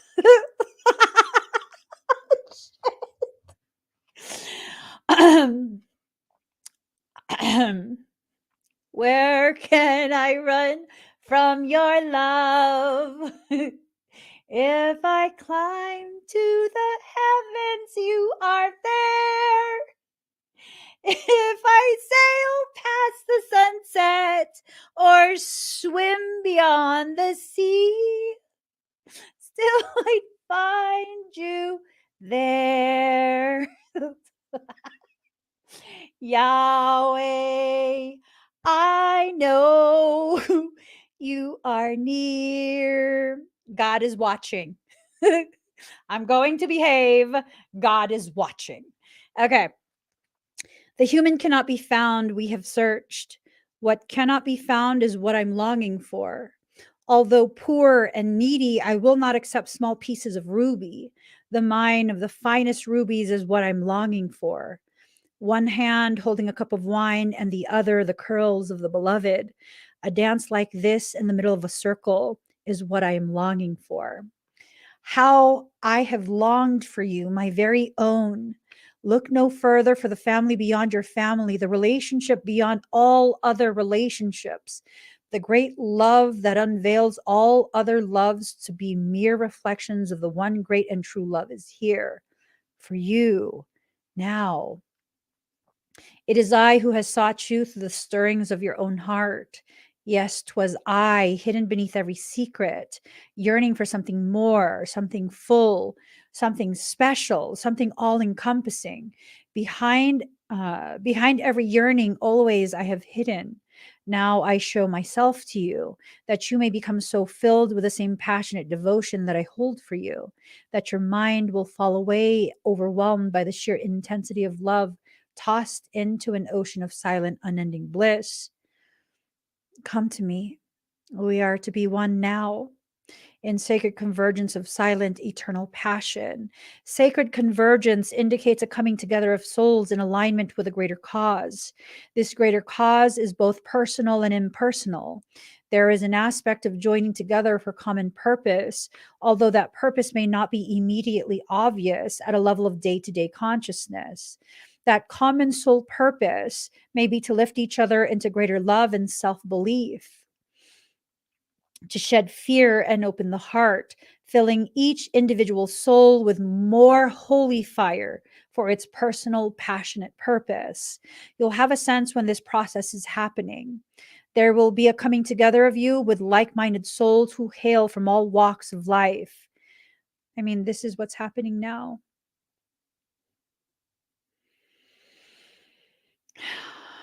This is what is happening now. Let me read that again. You'll have a sense when this process is happening, this sacred convergence, a coming together of the divine.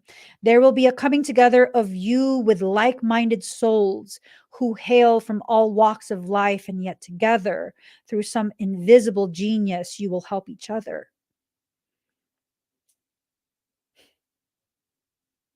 You may simply be dancing in the same room or singing in a group, attending a class or workshop, or just visiting the same beach or parkland. But at that moment, there will be a sense of something coherent and nourishing happening at a far greater level. Do you guys feel that? Do you feel the truth and gravity of what's actually happening within our community?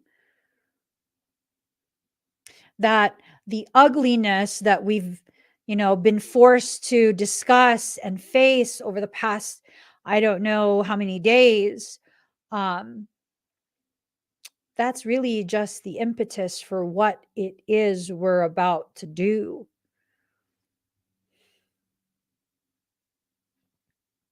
We're about to do some seriously profound things. Seriously profound things. The trickle down effect into your personal life will be felt too. You'll have more energy after spending time with these people. Even if you don't interact very much on a personal level beyond being in the same space, you'll feel empowered to step forward on your path and love yourself with less conditions. You'll become freer to shed your fears, let go of relationships based in fear and judgment, and open up to those more loving, responsive, and inspiring to continue on your personal journey in increasingly profound ways. This oracle has come to you because you are part of a greater sacred convergence happening now. Like you're literally part of what's happening. You are literally part of the foundation that the entirety of humanity will rest upon in the most sacred, most protected, most safest, and most comfortable way possible.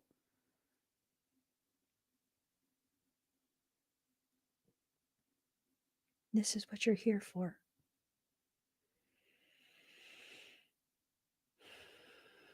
Perhaps you've already sensed its progression, or perhaps it will not be obvious to you. But the effect, whether obvious or subtle, will be important to your soul development and divine awakening. You are being asked to drop defenses and barriers towards groups of people that feel good for you. Now, it's you that's going to be deciding if someone or something feels good for you. It is never the other person or the group who will be dictating to you. The moment someone begins to dictate to you what to think, how to feel, what to believe, what your purpose is, that is a legit demon.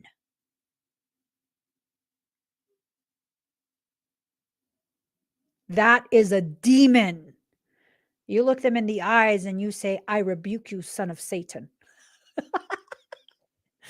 I rebuke you, daughter of Satan. I ain't even joking. I rebuke your attempts to subjugate me through Satanist work. I'm serious. Rebuke that shit. However, those that dampen your spirits or drag you down ought to be dispensed with. I just said it too. Let me read it again. However, those that dampen your spirits or drag you down are to be dispensed with, no matter what games of blame or manipulation they may play to keep you coming back for more. Right? It's true. Clownery the clown, my stalker, my violent stalker from Switzerland, is in the process of trying to convince me that this whole thing is my fault and that I'm bullying him and making his life unsafe. Fuck you, bro. No one gives a shit. You threatened my entire community. You threatened a 2-year-old child.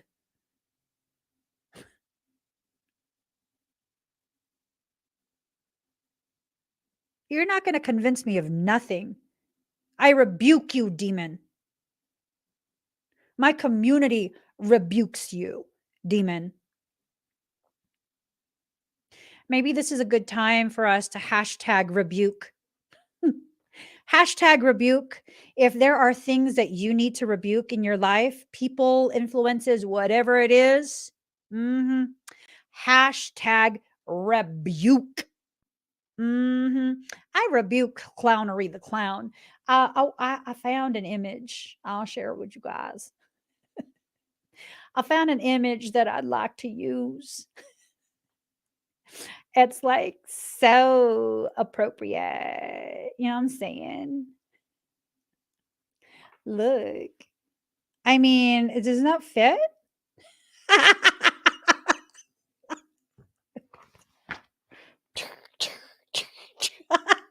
I would say that's accurate.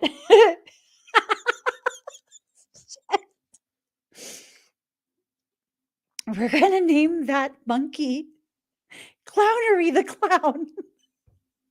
And I'm going to create merch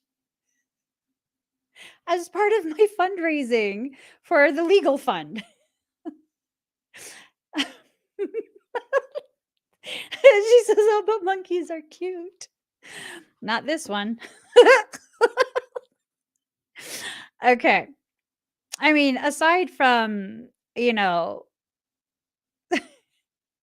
needing to laugh, let me read this again. Those that dampen your spirits or drag you down are to be dispensed with, no matter what games of blame or manipulation they may play to keep you coming back for more. No, that shall not do for your soul growth now. Just step away. Turn towards those connections that feel nourishing to your soul and learn to share yourself without fear. Just be. You do not have to force the planets to spin, nor the great cycles of the soul to happen. All that is required is that you show up for what is offered to you now. Do your part. Take your steps. Dance, sing, and be. And allow the gifts of sacred connection to change your world, for this is a spiritual gift presented to you now. This oracle comes with a special message. Perhaps you've been thinking about shedding lower vibrational connections based in the ego world of power games, sabotage, manipulation, and fear. Perhaps you have already begun this process or even shed so many you are fearing you might have overpruned to be left with nothing and no one. No, I promise you, no. Get rid of everything toxic, everything that simply exists to take up space.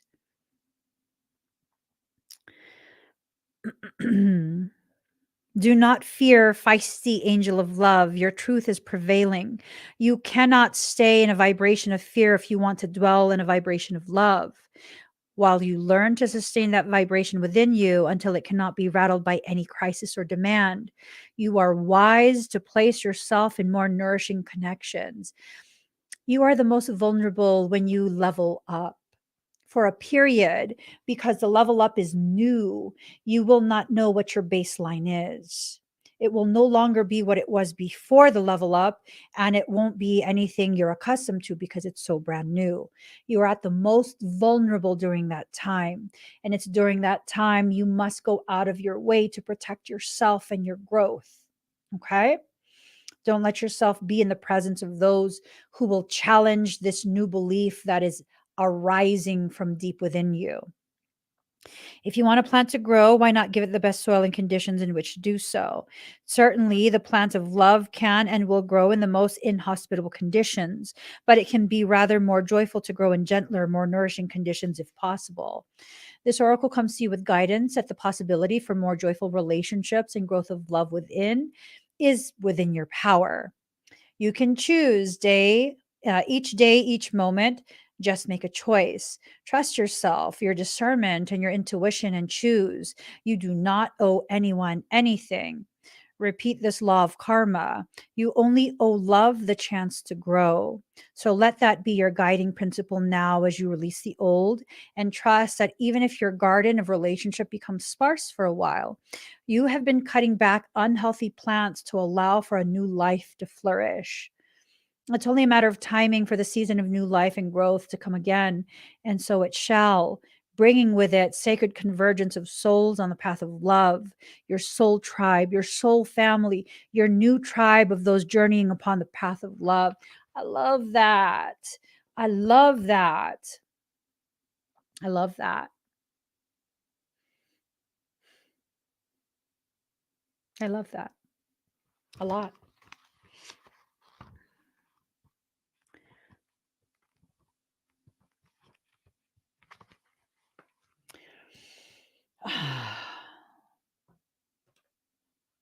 Yeah.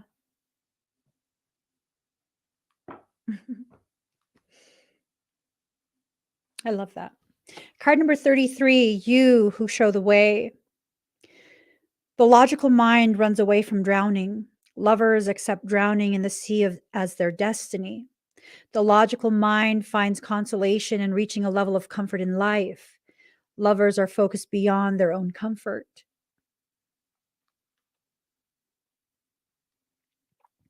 I have looked to you in my darkest moments, searched for you as though fumbling for the candle and matches during an unexpected and interminable blackout.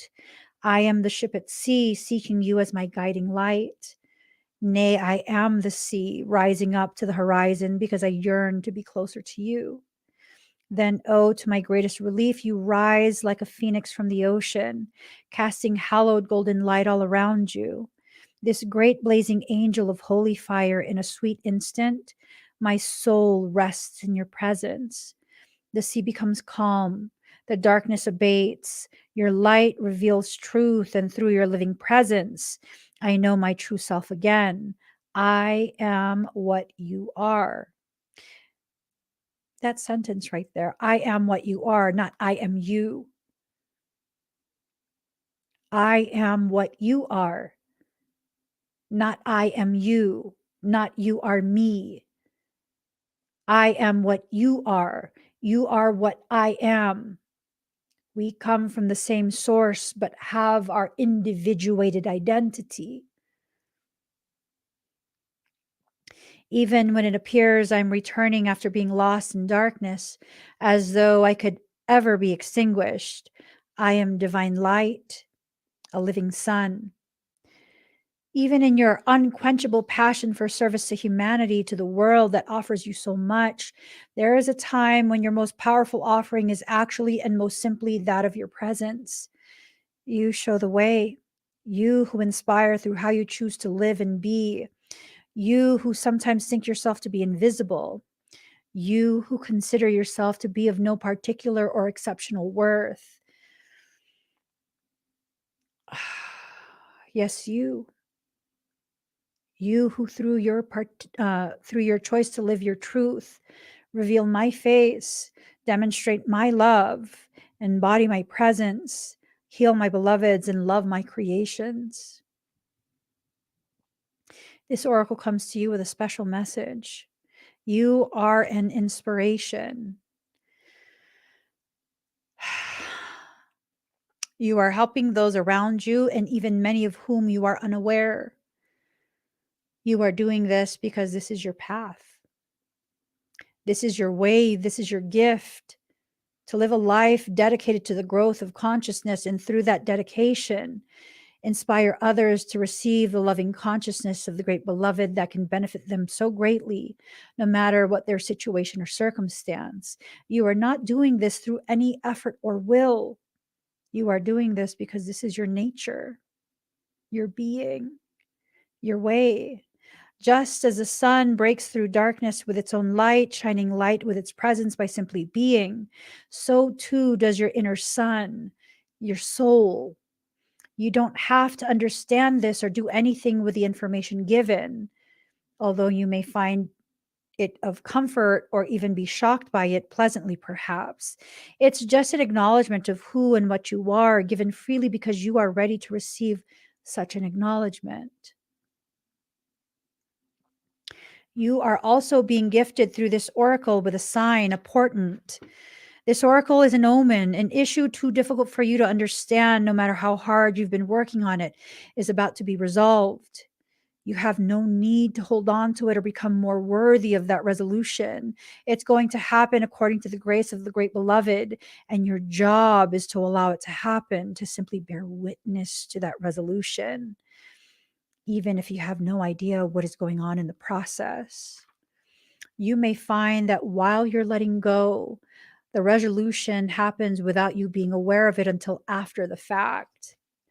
100% at 222.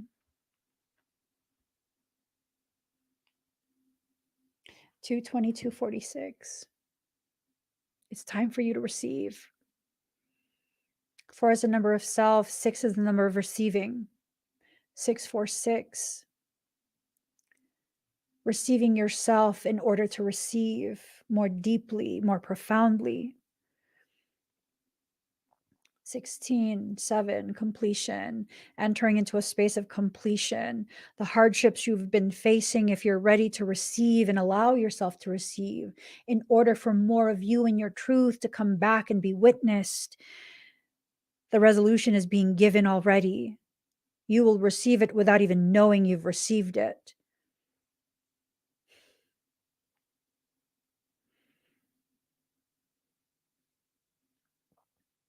Michael says, you are just, you are fair, you are patient and full of grace.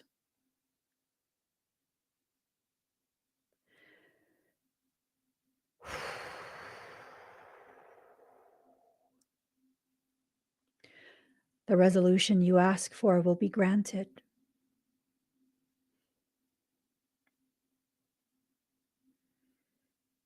Granted by Creator. And the resolution will be given because you have earned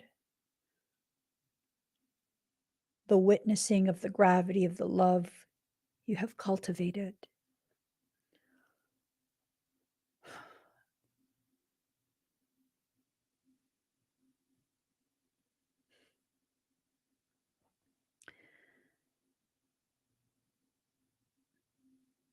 Two things will happen for our community.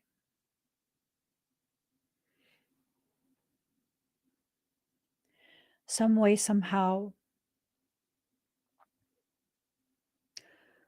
Clownery the Clown's ability to travel unrestricted will be halted. Secondly, imprisonment is his destiny. For the safety of our people, for us. So we have tangible proof of what we can accomplish, what types of injustice and atrocities we can overturn.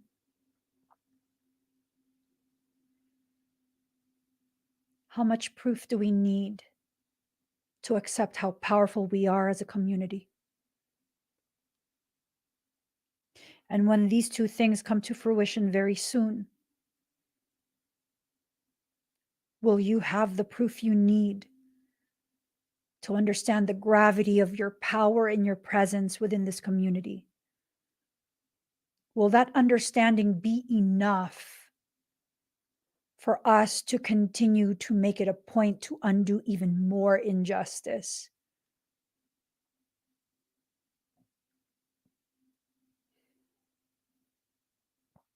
I told you guys.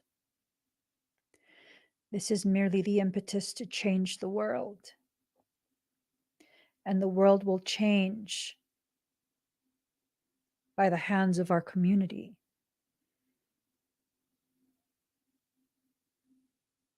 This will happen because it is what is right. It is what is just. And it is the tangible proof we need as members of a powerful community. Proof that shows us how powerful we are and what we can accomplish together.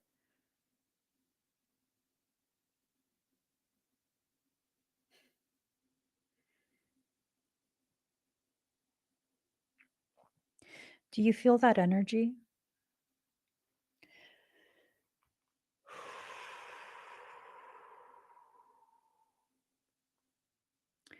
There is an energy swirling.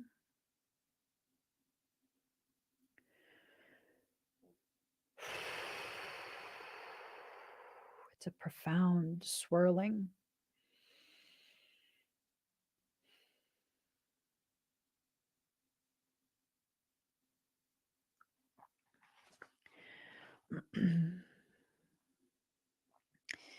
You who help others are a worthy recipient of the help of the great beloved.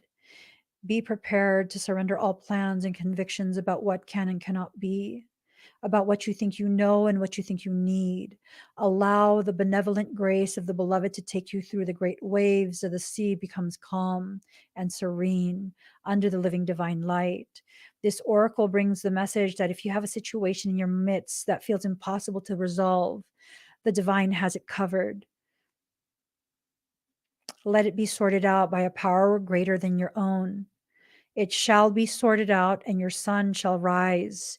Just as day follows night again and again, so too shall your sun rise after any issue or struggle. Have faith and hope, and know that this is a sensible approach to any dilemma, no matter how serious it may seem. For what use is it to bemoan the absence of day, even on the longest night when you know in every moment dawn is ever closer to breaking once again? Your hope then is not foolish, but wise.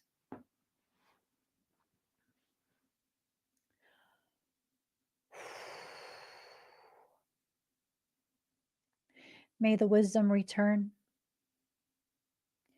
May the wisdom to know how to flow together as a community, as a force to be reckoned with.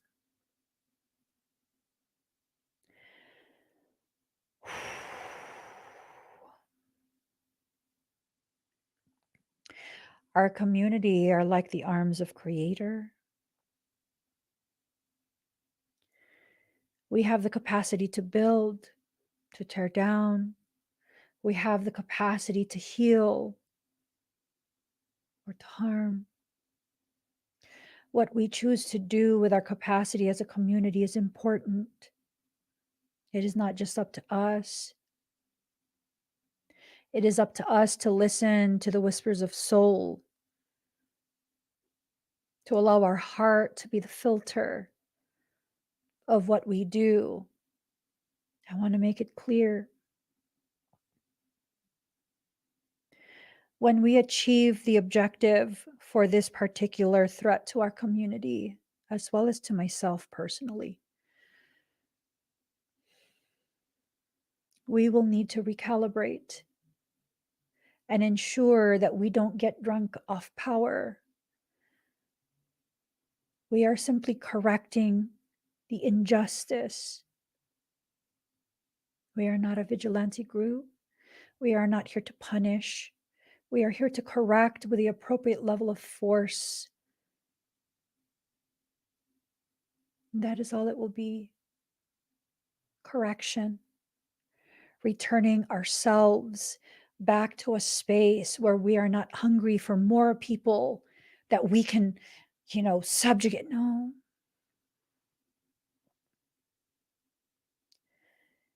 It had to play out this way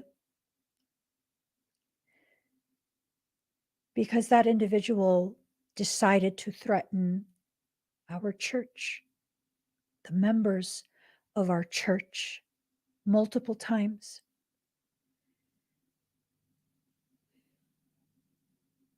That's why it had to happen this way. That's why it had to be so public. I will always do my part to remain worthy of your trust. And I don't claim to be perfect or to know what to do for every single circumstance. But the moment I become aware that I am falling short in any way, shape, or form of my worthiness to receive your trust, I will shift within my space, share what needs to be shared, and walk forward as a community in the ways we need to walk forward. This is not an opportunity to grab for power. We already have power. This is an opportunity for us to choose to come together and use our intrinsic power to correct what needs to be corrected. I just want to frame this in the most clearest manner possible. Okay? This is not about attacking a person. This is about a circumstance that unfortunately our community was forced to be involved because someone malignant was already attempting to involve the community. I'm just not a person who will be celebrating a sense of like, we're badass, we have this power. We are badass. As a community, we are badass. As a community, we are fucking powerful.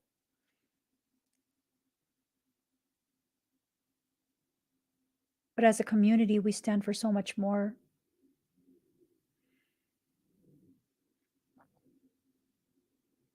I have every intention of being as public as possible, speaking loudly from any platform that I can regarding this,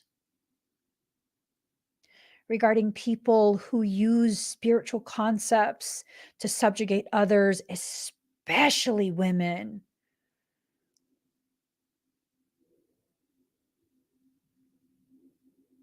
And beyond that, I plan to make it a primary talking point of how we can heal, the ways in which we can use events like this to change us in the most positive way possible.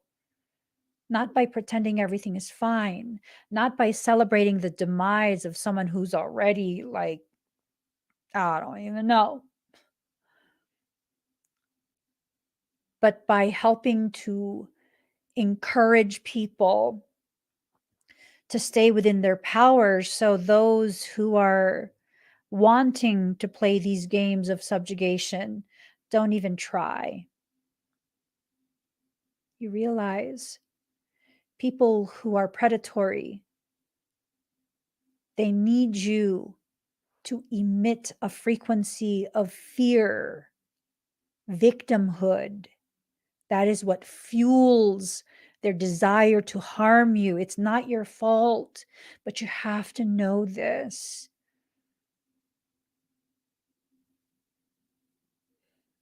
So, what's the solution? Get to know yourself, because once you know yourself, you'll be assured and reassured and reassured and reassured again that you literally can handle anything life throws your way. And there's no space for fear. Fear is that person who can't even get into the club, that will knock on the door, bang on it, even knock on the windows trying to get in. And that,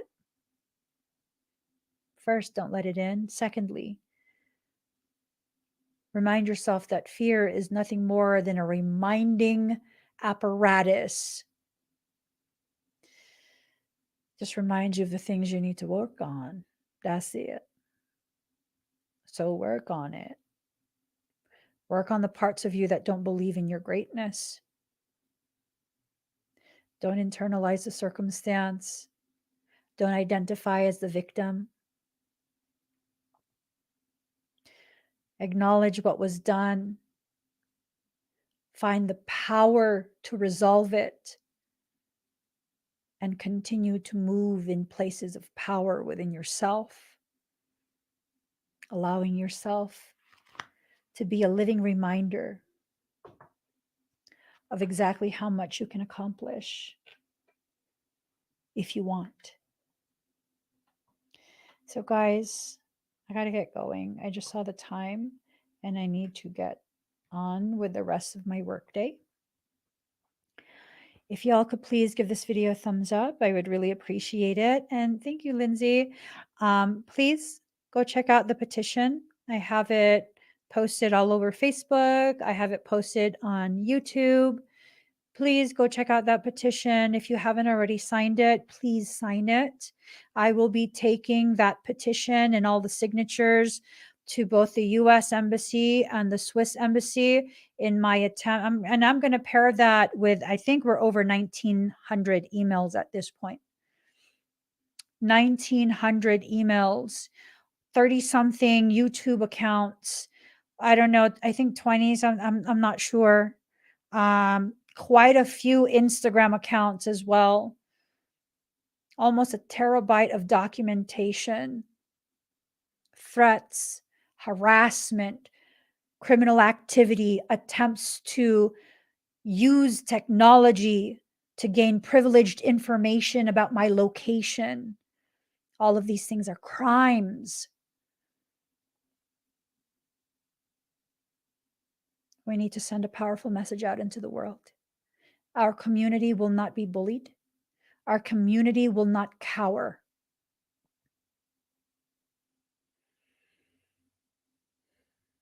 I'm going to take all of this documentation along with the criminal reports that have been filed by my lawyers in Switzerland.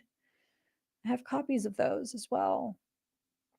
The more signatures we have, the higher the likelihood we will be able to successfully halt all international travel by Clownery the Clown.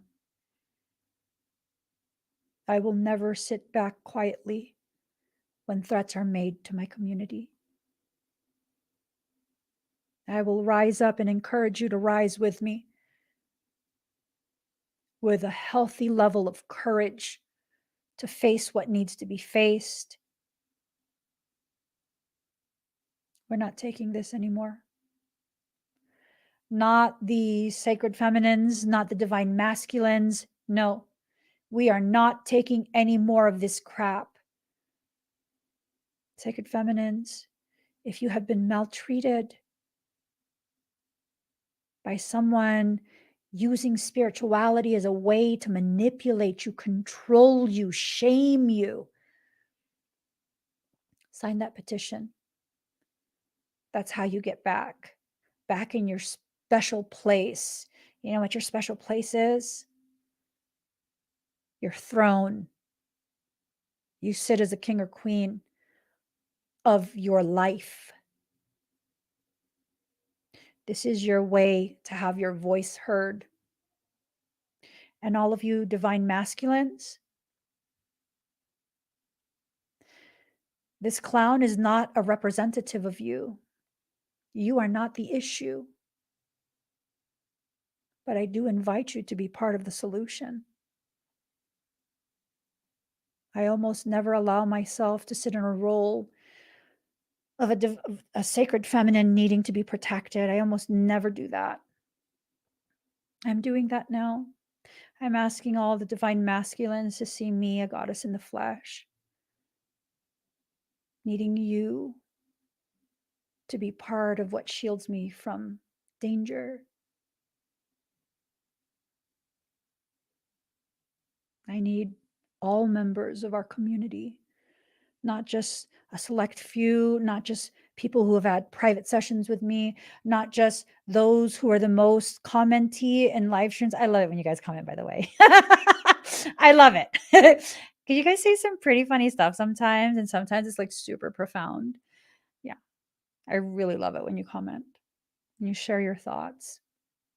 I want all of us to have our voice heard. You can sign that petition anonymously. You just put in your information. They won't, if you select anonymous, they won't publish your name. I need as many signatures as possible. I'm going to approach the embassies. I want to say in maybe 2 days. I don't want to wait too long. I want to approach it soon.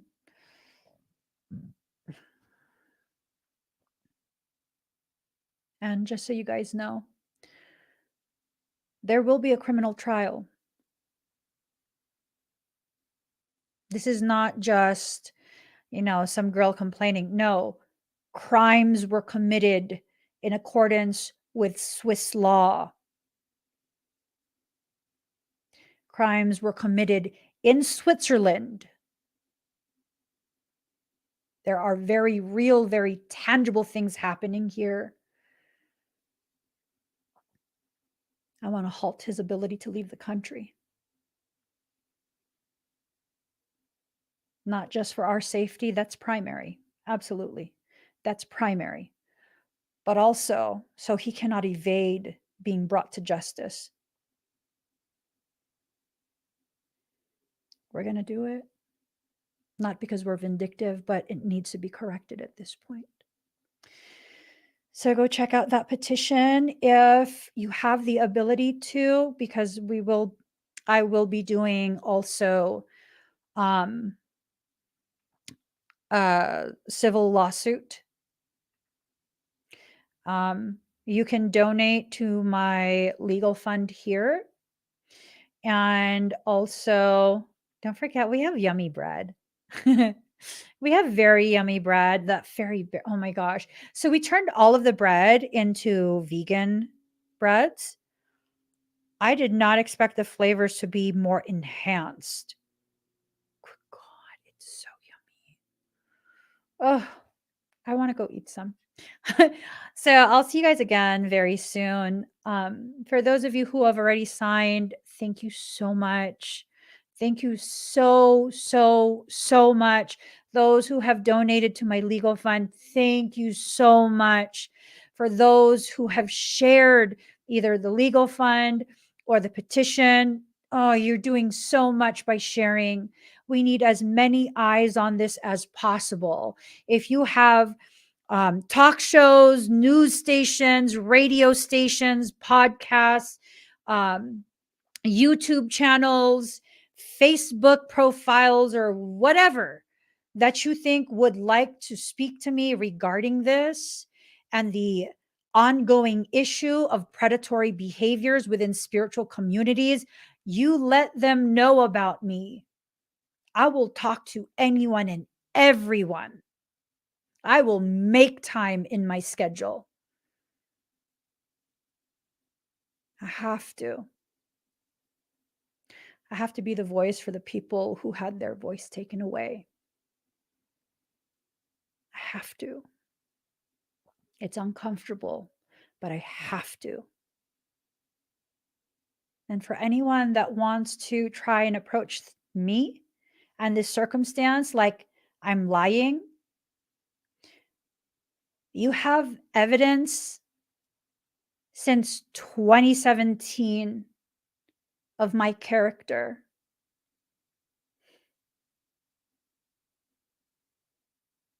All y'all know who I am, how I am, what I am. I will not shrink away. Oh, girl. Yes. Oh my God. So we also made a sourdough, vegan sourdough. I didn't put it on the thing because what happened was we were testing out the batters, converting it to vegan batters. And there were quite a few, and we ate all of them. It didn't last. We ate all of them before I could take pictures, and that's why I didn't list it. It tastes like sourdough, which is my favorite bread. Amazing for sandwiches. Oh my gosh, you guys, on top of that, these breads, you can use them for French toast. The apple bread, Jesus Christ. It will taste like French toast caramel apple. I'm saying. Whew. Whew. It's good stuff. Go check it out. soulworksynergistics.com. You can find the breads there. Let me put it back on the screen. Yeah. Y'all. Yes. Yes. Okay, I gotta go. Please give this video a thumbs up. If you haven't already subscribed, see, bugga ding. If you haven't already subscribed, please do subscribe. Turn on that notification bell. Join me when I'm live. And I'll see you guys again very soon. Bye, everyone.